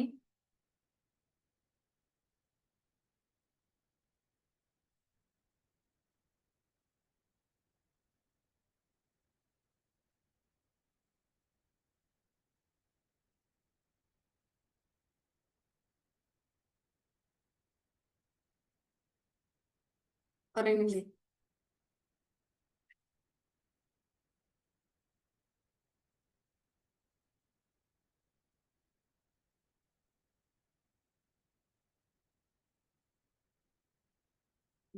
ബെസ്റ്റ് സപ്പർ, അതാണ് നമുക്ക് ഏറ്റവും നല്ല സ്റ്റോറി ടെല്ലറിന് കൊടുക്കുന്ന സമ്മാനം എന്നുള്ളതാണ് പറഞ്ഞത്. നിങ്ങൾ കേൾക്കാണ്ടാണോ എനിക്കൊന്നും അറിയില്ല. എനിക്ക് ഞാൻ അധികം ചോദിക്കുന്നില്ല. ഇനി അതുപോലെ തന്നെ കണ്ടംപററി ടെയിൽസ് വർഷമല്ല, ഏത് മാസത്താണ്, ഏപ്രിൽ മാസത്തിലാണ് അത് നടന്നത്, ഒരു സ്പ്രിംഗ് സീസൺ, ഇതൊക്കെ ചോദിക്കുന്നതാണ്, ചോദിച്ചിട്ടുള്ളതാണ്, പ്രീവിയസ് ക്വസ്റ്റ്യനിൽ ഉള്ളതാണ്. ഏത് കാലത്താണ്, ഏത് സീസണിലായിരുന്നു കണ്ടംപററി ടെയിൽസ്, ഇനി ഏത് മാസമാണ്, ഏപ്രിൽ മന്ത് ആണ്. അദ്ദേഹത്തിന്റെ അതിൽ ചോദിക്കുന്ന ഒരു ക്വസ്റ്റ്യൻ നിങ്ങൾക്ക് ചോദിക്കില്ലെങ്കിലും വെസ്റ്റ് വിൻഡ് അത് ആരാണെന്ന് ചോദിച്ചിട്ടുണ്ട്. അതുപോലെ ഇംഗ്ലണ്ടിന്റെ സ്പെല്ലിങ് ആരെങ്കിലും എന്നെ കേൾക്കുന്നവരുണ്ടെങ്കിൽ ഒന്ന് ശ്രദ്ധിച്ച് എഴുതാം. ENGELOND, ഞാൻ നോട്ടായിട്ട് സെൻഡ് ചെയ്യാം. ENGELOND എന്ന് പറയുന്ന സ്പെല്ലിംഗ് ആണ് ചോസർ അവിടെ ഇംഗ്ലണ്ടിന് പകരമായിട്ട് ഉപയോഗിച്ചിരിക്കുന്ന സ്പെല്ലിംഗ്. പിന്നെ ഷോർട്ടസ്റ്റ് ടെയിൽ എന്ന് പറയുന്നത് കുക്സിന്റെ ടെയിലാണ്, ലോങ്ങസ്റ്റ് നൈറ്റിന്റെ ടെയിലാണ്. ഇതൊക്കെ നമുക്ക് സെൻഡ് ചെയ്യാൻ ഞാൻ നോട്ട്. അതുകൊണ്ട് ഞാൻ എടുത്തത് എന്താണെന്ന് വെച്ചാൽ നമ്മുടെ വർഷത്തില് മൊറാലിറ്റി പ്ലെയിനൊന്നും വർഷമില്ല. നമ്മളെ ആദ്യത്തെ ബ്ലാക്ക് ഡെത്തിന്റെ വർഷം ഒന്ന് നോട്ട് ചെയ്ത് വെക്കണം. 1348 to 76 ആണ് ബ്ലാക്ക് ഡെത്തിന്റെ വർഷം വരുന്നത്. പിന്നെ ഒരു 100 years വാർ നമ്മൾ പഠിച്ചു, അതിന്റെയും വർഷം കൃത്യമായിട്ട് തന്നെ നോട്ട് ചെയ്ത് വെക്കാം. പിന്നെയുള്ളത് ഇവിടെ ടോട്ടൽ സ്മിസ്ലനി, അതുപോലെ പ്രിന്റിംഗ് പ്രസ്, ആ വർഷം ഒന്ന് മാറ്റി എഴുതി വെക്കാം. അതുപോലെ യൂട്ടോപ്പിയയുടെ വർഷം 1516, ഇംഗ്ലീഷിലേക്ക് ട്രാൻസ്ലേറ്റ് ചെയ്തത് 1551. ഇത്രയും വർഷങ്ങൾ കറക്റ്റ് ആയിട്ട് തന്നെ. ഇനി അടുത്ത ഒരു ഭാഗം, നിങ്ങൾ ക്ലാസ്സിൽ ഇംഗ്ലീഷിന്റെ ക്ലാസ്സിന് വരുമ്പം ഞാൻ കുറച്ച് സമയം എന്തായാലും നമ്മുടെ ഗ്രാമർ ഭാഗത്ത് നിന്ന് ഞാൻ ഫോക്കസ് ചെയ്യും. അത് അറിയുന്നവരാണെങ്കിലും ജസ്റ്റ് ഒന്ന് മെമ്മറൈസ് ചെയ്യാൻ വേണ്ടി മാത്രമായിട്ടാണ് ടീച്ചർ പറയുന്നത്. അപ്പൊ ഞാനത് പറഞ്ഞതേ ഉള്ളൂ. ഇപ്പോൾ ടൈം ഉണ്ടല്ലോ, ഒരു 15 മിനിറ്റ്സ്, ലാസ്റ്റ് 15 മിനിറ്റ്സ് നമുക്കൊന്ന് നോക്കാം. പിന്നെയുള്ള ഭാഗം അടുത്ത ഒരു വർക്ക് ഞാൻ എല്ലാവർക്കും തരുന്നത് ഷേക്സ്പിയറിന്റെ വർക്കുകൾ, ഇമ്പോർട്ടൻ്റ് ആയിട്ടുള്ള വർക്ക്. ഷേക്സ്പിയറിന്റെ എത്തിയിട്ടില്ല എങ്കിലും ഞാൻ നിങ്ങൾക്ക് പറയുകയാണ്, ഞാൻ ജസ്റ്റ് ഒന്ന് സ്റ്റാർട്ട് ചെയ്തിടുമ്പോൾ ഇമ്പോർട്ടൻ്റ് ആയിട്ട് നമ്മൾ ഡിഗ്രിക്കും PGക്കും പഠിക്കുന്ന വർക്കുകൾ മാത്രം, അതിൻ്റെ ക്യാരക്ടേഴ്സ് എത്ര പഠിച്ചവരാണ് എങ്കിലും നമ്മൾ ആ പണ്ട് പഠിച്ചതാണ് നമ്മൾ മറന്നു പോയിട്ടുണ്ടാവും. അതിൻ്റെ ക്യാരക്ടേഴ്സ് ജസ്റ്റ് ഒന്ന് പോവാം, ജസ്റ്റ് ഒന്ന് അത് ഏതൊക്കെയാണ് ക്യാരക്ടേഴ്സ് ഏതൊക്കെയാണ് എന്നുള്ള ഭാഗത്തിലേക്ക് ഒന്ന് പോകണം എന്നുള്ള കാര്യം ഞാൻ ഓർമ്മിപ്പിക്കുകയാണ്. അതുപോലെ നമ്മുടെ ഏജ് ടോട്ടലായിട്ട് നമ്മുടെ ടൈം ലൈൻ വരുന്നുണ്ടല്ലോ, ഇംഗ്ലീഷ് ലിറ്ററേച്ചറിന്റെ ടൈം ലൈൻ വരുന്ന ആ ഒരു ഭാഗവും കൂടി കറക്റ്റ് ആയിട്ട് നമുക്ക് കിട്ടണം. അപ്പൊ ഇപ്പൊ ടീച്ചർ എടുത്തത് ചോസറിന്റെ പീരീഡ് ആണ്, 14th and 15th സെഞ്ചുറിയിലെ. ഇപ്പൊ ഇതിൽ തന്നെ അത് കഴിഞ്ഞിട്ട് നമുക്ക് വരുന്ന ഭാഗമാണ് റിനൈസൻസ് പീരീഡ്. ഈ റിനൈസൻസ് പീരീഡ് എന്ന് പറയുന്നത് 1500 മുതൽ 1660 വരെയാണ് റിനൈസൻസ് പീരീഡ് വരുന്നത്. പിന്നെ അടുത്ത ടീച്ചറുടെ ക്ലാസ്സുകൾ അതായിരിക്കും. അപ്പൊ അതിനു മുൻപ് ചോസറിന്റെ ഭാഗം നിങ്ങൾ കറക്റ്റ് ആയിട്ട് തന്നെ കംപ്ലീറ്റ് ചെയ്യണം. ചോസറിന്റെ ഭാഗം എന്ന് പറയുന്നത് ചോസറും ചോസറിന്റെ കമ്പാനിയൻസ്, ചോസറിന്റെ കണ്ടംപററി എന്ന് പറഞ്ഞ ടീച്ചറിൽ തന്ന നോട്ട്സ് മാത്രം മതി.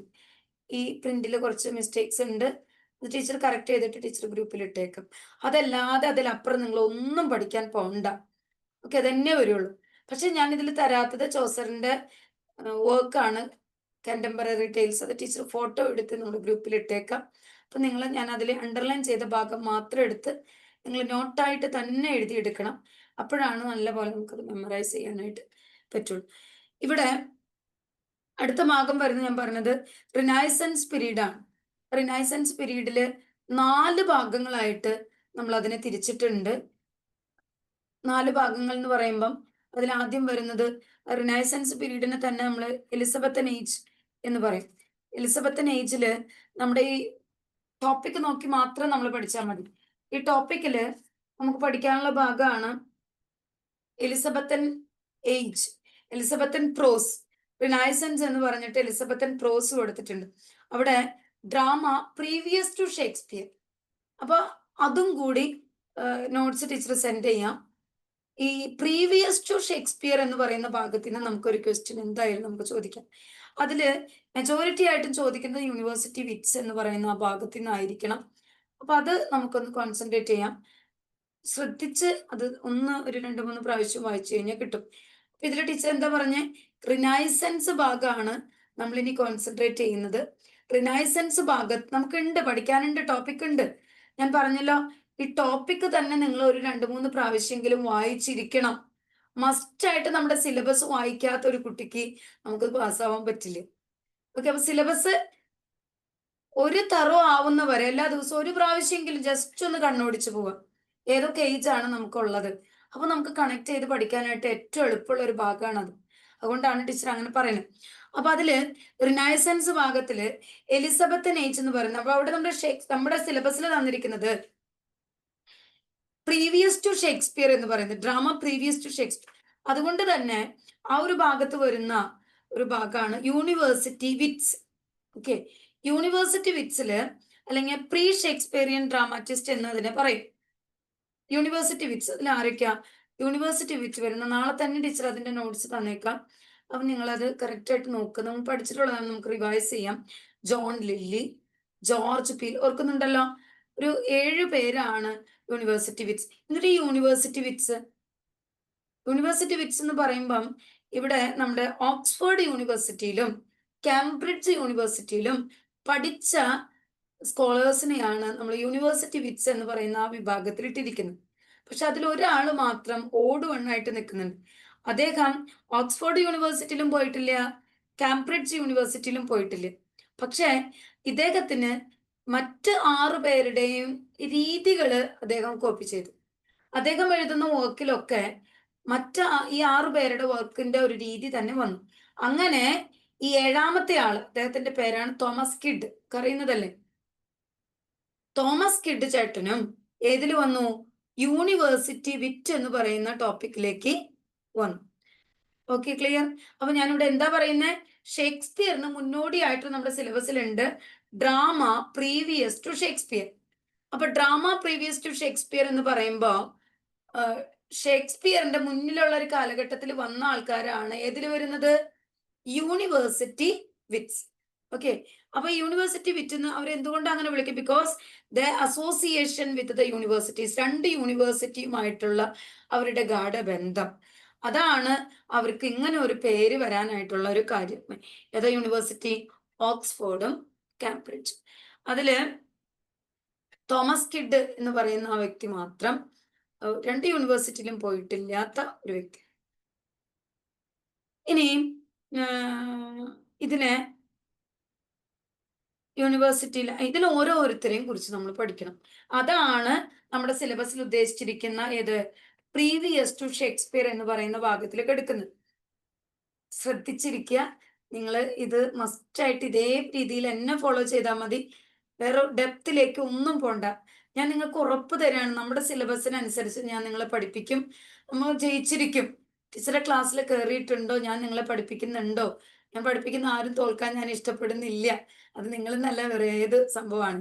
അപ്പൊ അതുകൊണ്ട് നിങ്ങൾ ജയിക്കും. പക്ഷെ നിങ്ങളുടെ രീതിയിൽ ഞാൻ പറയുന്ന ടോപ്പിക്കുമായിട്ട് കവർ ചെയ്ത് പോകണം.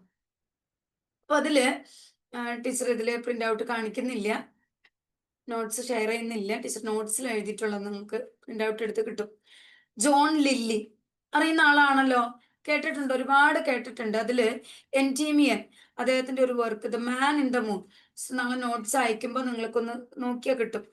അതിലെ വർക്ക് ടീച്ചർ കുറേ വർക്ക് എഴുതിയിട്ടുണ്ട്. അത് വേറെ ഒന്നുമല്ല, പിന്നീട് എപ്പോഴെങ്കിലും നിങ്ങളുടെ ഒരു പ്രിപ്പറേഷന് പോകുമ്പോൾ അതിലൊന്നും മിസ്സാവണ്ടല്ലോ എന്ന് വിചാരിച്ച് മാത്രം ഞാൻ എഴുതിയിരിക്കുന്നതാണ്. നിങ്ങളുടെ ഒരു പ്രിപ്പറേഷനിൽ ജോൺ ലില്ലിയെ കുറിച്ച് നിങ്ങൾ ആദ്യത്തെ വർക്ക് മാത്രം, അല്ലെങ്കിൽ ടീച്ചർ സ്റ്റാർ ഇട്ടിട്ടുണ്ട്, നിങ്ങൾക്ക് അത് എഴുതുമ്പോൾ സ്റ്റാർ ഇട്ടിട്ടുണ്ട് എൻ്റെ നോട്ട്സിൽ, അത് മാത്രം നിങ്ങൾ ഫോക്കസ് ചെയ്താൽ മതി. പിന്നെ അദ്ദേഹത്തിന്റെ ഒരു സ്റ്റൈൽ ഉണ്ട്, യൂഫിമിസം. ഓക്കെ, അതറിയാലോ. യൂഫിസം എന്ന് പറയുന്ന അദ്ദേഹം ഇൻട്രൊഡ്യൂസ് ചെയ്ത, ജോൺ ലില്ലി ഇൻട്രൊഡ്യൂസ് ചെയ്ത ഒരു സ്റ്റൈലാണ് യൂഫിസം. അത് മാത്രം നിങ്ങളൊന്ന് നോക്കണം. ഇനി പിന്നെ വരുന്നതാണ് തോമസ് നാഷ്. അദ്ദേഹത്തിന്റെ അൺഫോർച്ചുനേറ്റ് ട്രാവലർ എന്ന് പറയുന്ന ഒരു വർക്ക്. ആ വർക്ക് ആരും വായിക്കണ്ട കേട്ടാ. ഇതിൽ പറയുന്ന ഒരൊറ്റ വർക്ക് ആരും വായിക്കണം. ഞാൻ ആകെ വായിക്കാൻ പറഞ്ഞിരിക്കുന്നത്, വായിക്കാന്ന് വെച്ചാൽ ക്യാരക്ടർ നോക്കാൻ പറഞ്ഞിരിക്കുന്നത് ആകെ നമ്മുടെ കാൻറ്റർബറി ടെയിൽസ് മാത്രം. പിന്നെ ഞാൻ അതിന്റെ ഇടയിൽ പറഞ്ഞു ഷേക്സ്പിയറിന്റെ കാര്യം. ഷേക്സ്പിയറിന്റെ നിങ്ങൾക്ക് സമയം കിട്ടുമ്പോൾ നമ്മൾ പഠിച്ചിട്ടുള്ള വർക്കിന്റെ ക്യാരക്ടേഴ്സ് മാത്രം, ഏത് എക്സാം ഓറിയന്റഡ്, ഏത് കേട്ടിട്ട് എക്സാം ഓറിയന്റഡ്, ആ എക്സാമിന് പ്രിപ്പയർ ചെയ്യുമ്പോൾ അത് മാത്രം നിങ്ങൾ നോക്കിയാൽ മതി. പിന്നെ മാർലോന്റെ നമ്മൾ നന്നായിട്ടൊന്ന് പഠിക്കണം.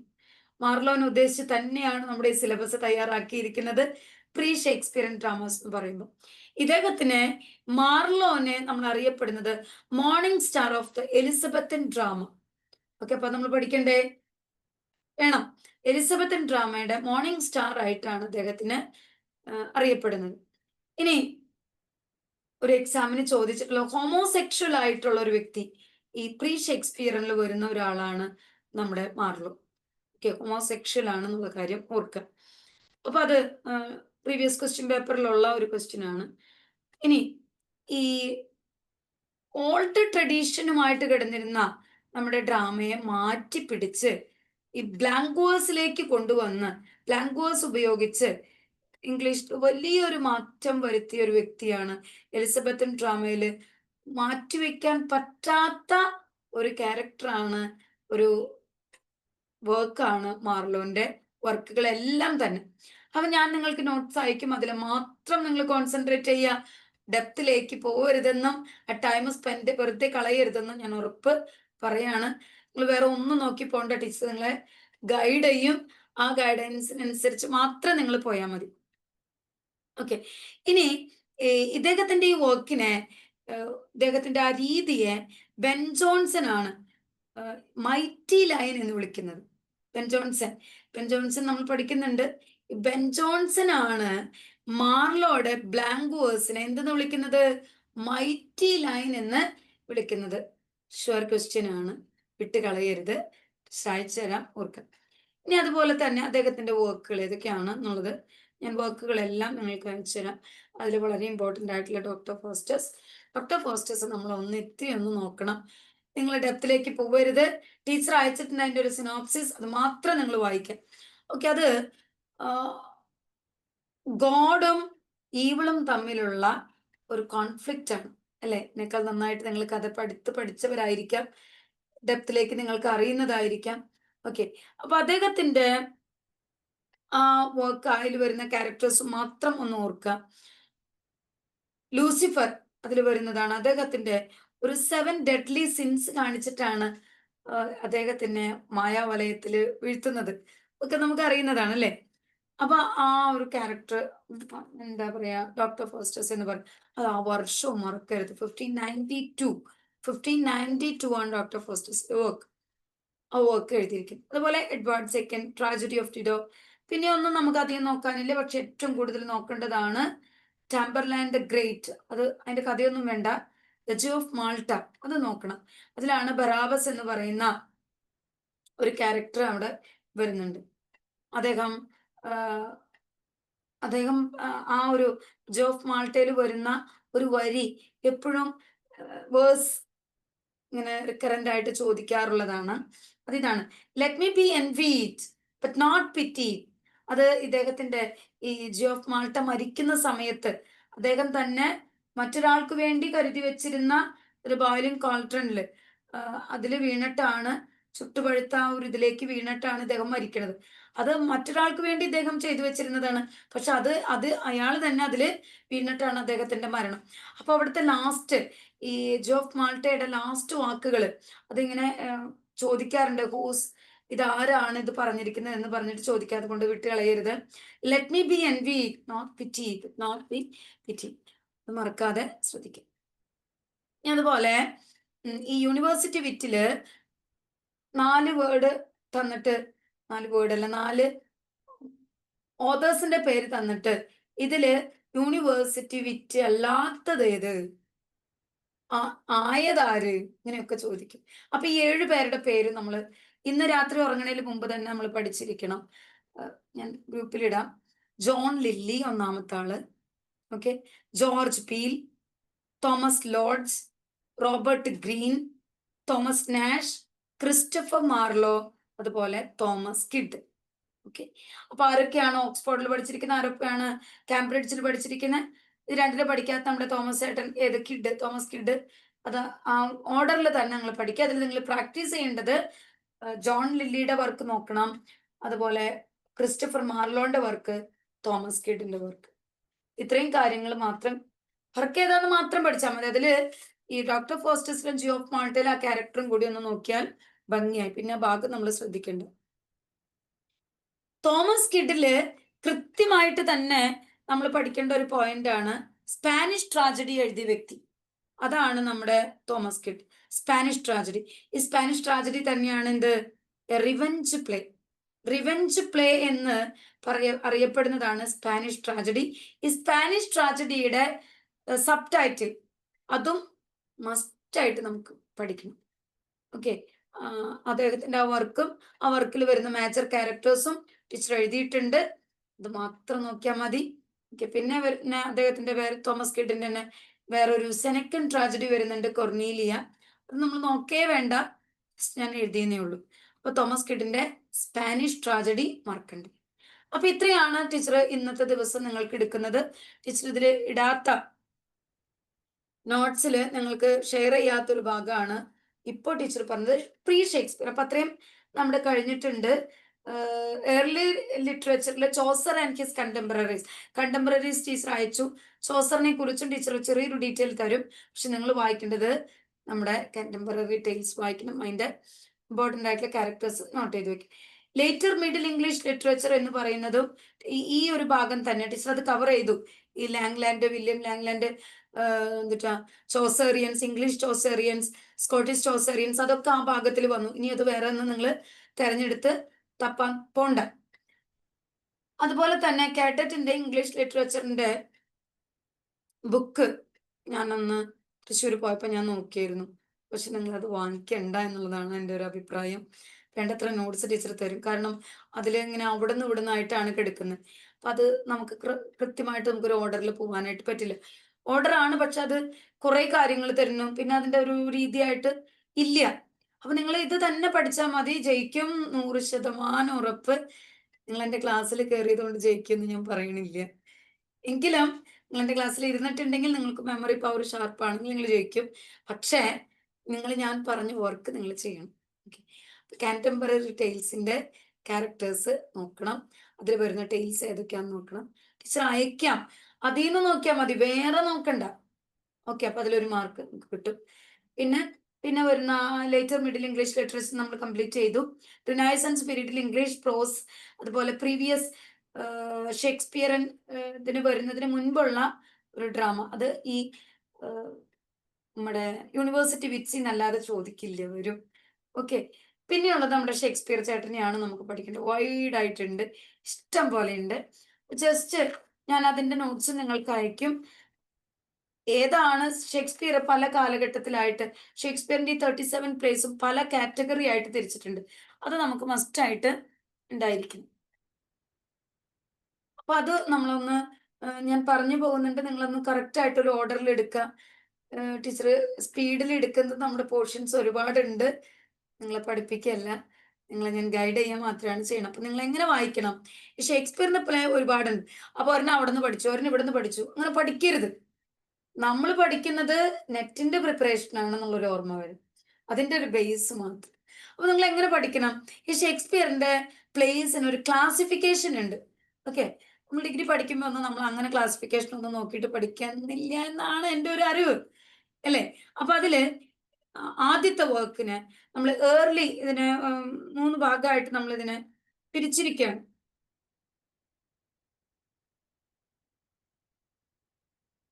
6, 7, 8 ഭാഗങ്ങളായിട്ട് തിരിച്ചു. അങ്ങനെ തന്നെ പഠിക്കണം. എനിക്ക് വാശിയാണ്. നിങ്ങൾ ആ കാര്യങ്ങൾ പഠിക്കുമ്പോൾ ഇതേ സീക്വൻസ് നിങ്ങൾ ഓർത്ത അച്ചടിച്ച മാതിരി നിങ്ങൾ ആ പരീക്ഷ സമയത്ത് നമുക്ക് ഇങ്ങനെ ഓർമ്മ അത് ഇത് കറക്റ്റ് ആയിട്ട് കിട്ടും. ഓക്കെ, അപ്പൊ അതുകൊണ്ട് നിങ്ങൾ എന്ത് ചെയ്യണം? ടീച്ചർ ഈ പറഞ്ഞു 8 ഭാഗങ്ങളായിട്ട് നമ്മൾ അതിനെ തിരിക്കണം. ഷേക്സ്പിയറിന്റെ ഈ പ്ലേസിന് മൊത്തമായിട്ട് ഏർലി കോമഡീസ് ആയിട്ട് നമ്മൾ തിരിക്കുന്നുണ്ട്. ഒന്നാമത്തെ ഭാഗം.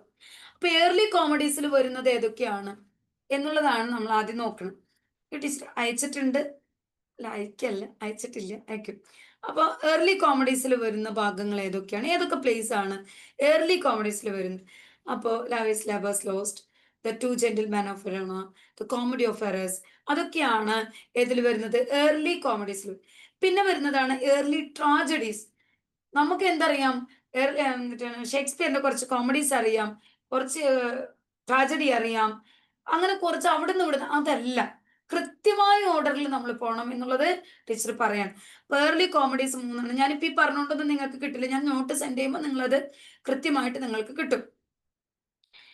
ഏർലി ട്രാജഡിയിൽ വരുന്നതാണ് റോമിയോ ആൻഡ് ജൂലിയറ്റ്. ഓക്കെ, പിന്നെ ഇംഗ്ലീഷ് ഹിസ്റ്ററീസ്, അത് കുറേ ഉണ്ട്, അതൊന്നും നമ്മൾ പഠിച്ചിട്ടില്ല. ചിലവർക്ക് ഏതൊക്കെയോ ഡിഗ്രിയിലൊക്കെ ഉണ്ടെന്ന് തോന്നുന്നു. റിച്ചാർഡ് സെക്കൻഡ്, ഹെൻറി ഫിഫ്ത്ത്, അതിന്റെ പാർട്ട് 1ഉം 2ഉം ഉണ്ട്. ഹെൻറി ഫിഫ്ത്ത് ഉണ്ട്, 4th ഉണ്ട്, 8th ഉണ്ട്. ഓക്കെ, അതാണ് ഇംഗ്ലീഷ് ഹിസ്റ്ററീസ് എന്ന് പറയുന്ന ഭാഗത്ത് അദ്ദേഹം എഴുതിയിരിക്കുന്നത്. ഇനി അദ്ദേഹത്തിന്റെ മേജർ കോമഡീസ്, ആദ്യം നമ്മൾ പറഞ്ഞത് ഏതാ? ഏർലി കോമഡീസ് ആയിരുന്നു, അല്ലെ? പിന്നെ വരുന്നത് ഏതോ ഭാഗം? Major comedies. അത് midsummer night's dream, much ado about nothing, twelfth night, or twelfth night എന്ന് പറയുന്ന വേറൊരു പേരാണ്.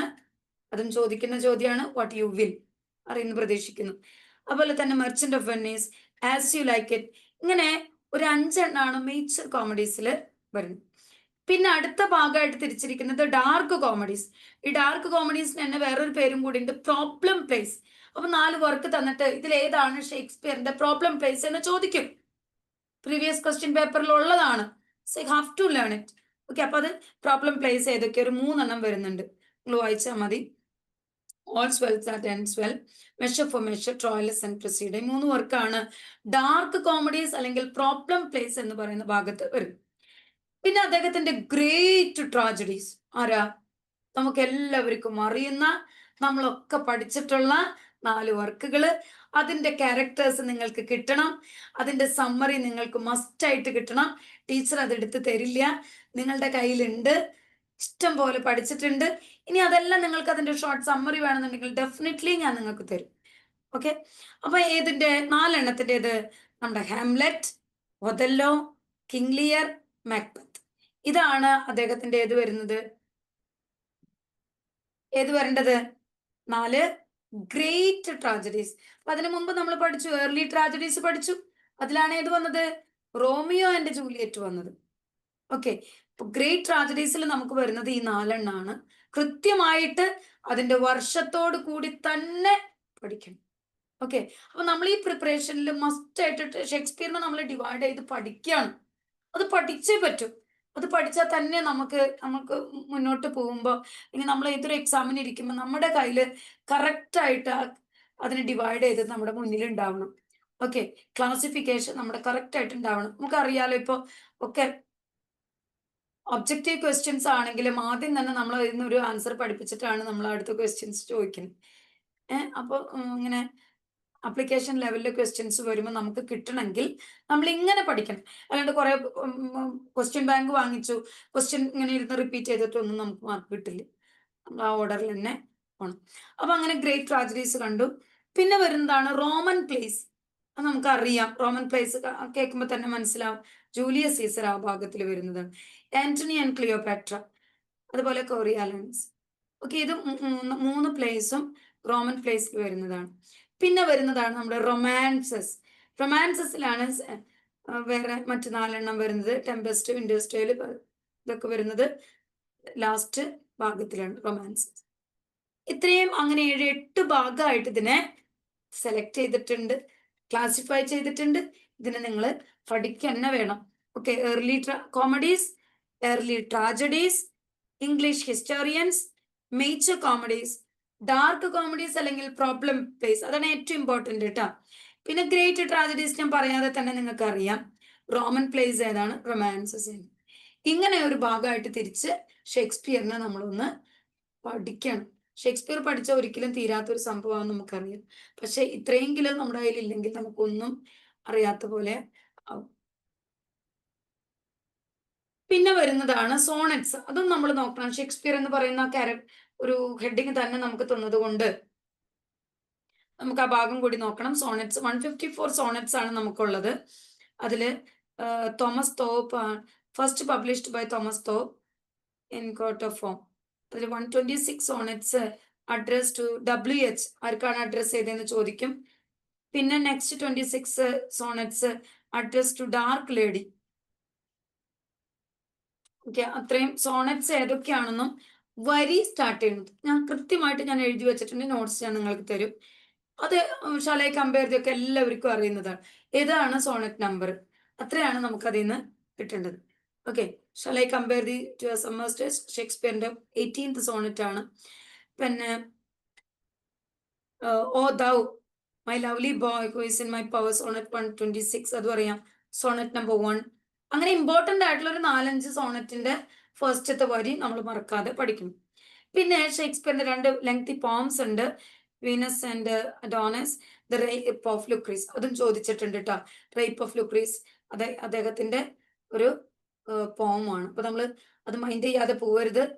അദ്ദേഹത്തിന്റെ ഡ്രാമാസ് നമ്മൾ നോക്കി, ഷേക്സ്പിയറിന്റെ സോണറ്റ്സുകള്, അതുപോലെ തന്നെ ലെങ്തി പോംസ്. ഇത്രയാണ് ഷേക്സ്പിയറിന്റെ കാര്യങ്ങൾ പഠിക്കേണ്ടത്. ഞാൻ നിങ്ങൾക്ക് തരുന്ന നോട്ട്സ് മാത്രം കവർ ചെയ്താൽ മതി. ഇതില് അപ്പുറത്തേക്ക് ഞാൻ പോകുന്നത് നമ്മുടെ 4 ഗ്രേറ്റ് ട്രാജഡീസ്, അതിന്റെ 4 പേരുടെയും ഇത്രയും കൂടിയും അകത്തേക്ക് കടന്ന് നിങ്ങളൊന്ന് വായിക്കും. ഓക്കെ, അപ്പൊ ഇത്രയും കാര്യങ്ങൾ പറഞ്ഞ് നമ്മൾ ഇന്നത്തെ ക്ലാസ്സുകൾ വൈൻഡപ്പ് ചെയ്യാണ്. നിങ്ങൾക്ക് കാര്യങ്ങളെല്ലാം വ്യക്തമായെന്ന് ഞാൻ വിചാരിക്കണം. ഇത്തിരി ഒന്ന് സ്പീഡിൽ പോയാൽ തന്നെയാണ് നമ്മുടെ പോർഷൻസ് എത്തുള്ളൂ. അപ്പൊ അടുത്ത ദിവസം എത്തുമ്പോഴേക്കും ഞാൻ ഇതിന്റെ ഒരു 1 വേർഡ് ക്വസ്റ്റ്യൻസ് ഞാൻ പ്രിപ്പയർ ചെയ്യാം. നമുക്കൊരു എക്സാം ഒക്കെ എഴുതാം. ഞാൻ നിങ്ങൾക്ക് ഇട്ട് തരാം. പഠിച്ചിരിക്കണം. പഠിക്കുമോ? അപ്പോൾ നിങ്ങളുടെ അഭിപ്രായങ്ങളൊക്കെ ഇതിൽ എഴുതുക, വാട്സപ്പിൽ അയക്കുക, പേഴ്സണലി ആണെങ്കിലും അയക്കുക. എന്തൊക്കെ ഇമ്പ്രൂവ്മെന്റ് ആണ് നമുക്കിതിൽ വരുത്തേണ്ടതെന്ന് അറിയിക്കുക. ഞാനും നിങ്ങളും ഒരുപോലെ വർക്ക് ചെയ്യുന്നു. ഓക്കെ, ഇതൊക്കെ വലിയ വലിയ നോട്ട്സിൽ നിന്ന് കുഞ്ഞിതാക്കാക്കണമെങ്കിൽ ഒരുപാട് പണിയുണ്ട്. ഓക്കെ, ആ പണിയെടുത്തിട്ടാണ് ടീച്ചർ ഇത് ചെയ്യണത്. അപ്പൊ നിങ്ങൾ അതിനോട് എന്നെ കൂടെ സഹകരിക്കും. Okay, see you the next day. Bye. എന്തെങ്കിലും ഡൗട്ട്സ് ഉണ്ടോ?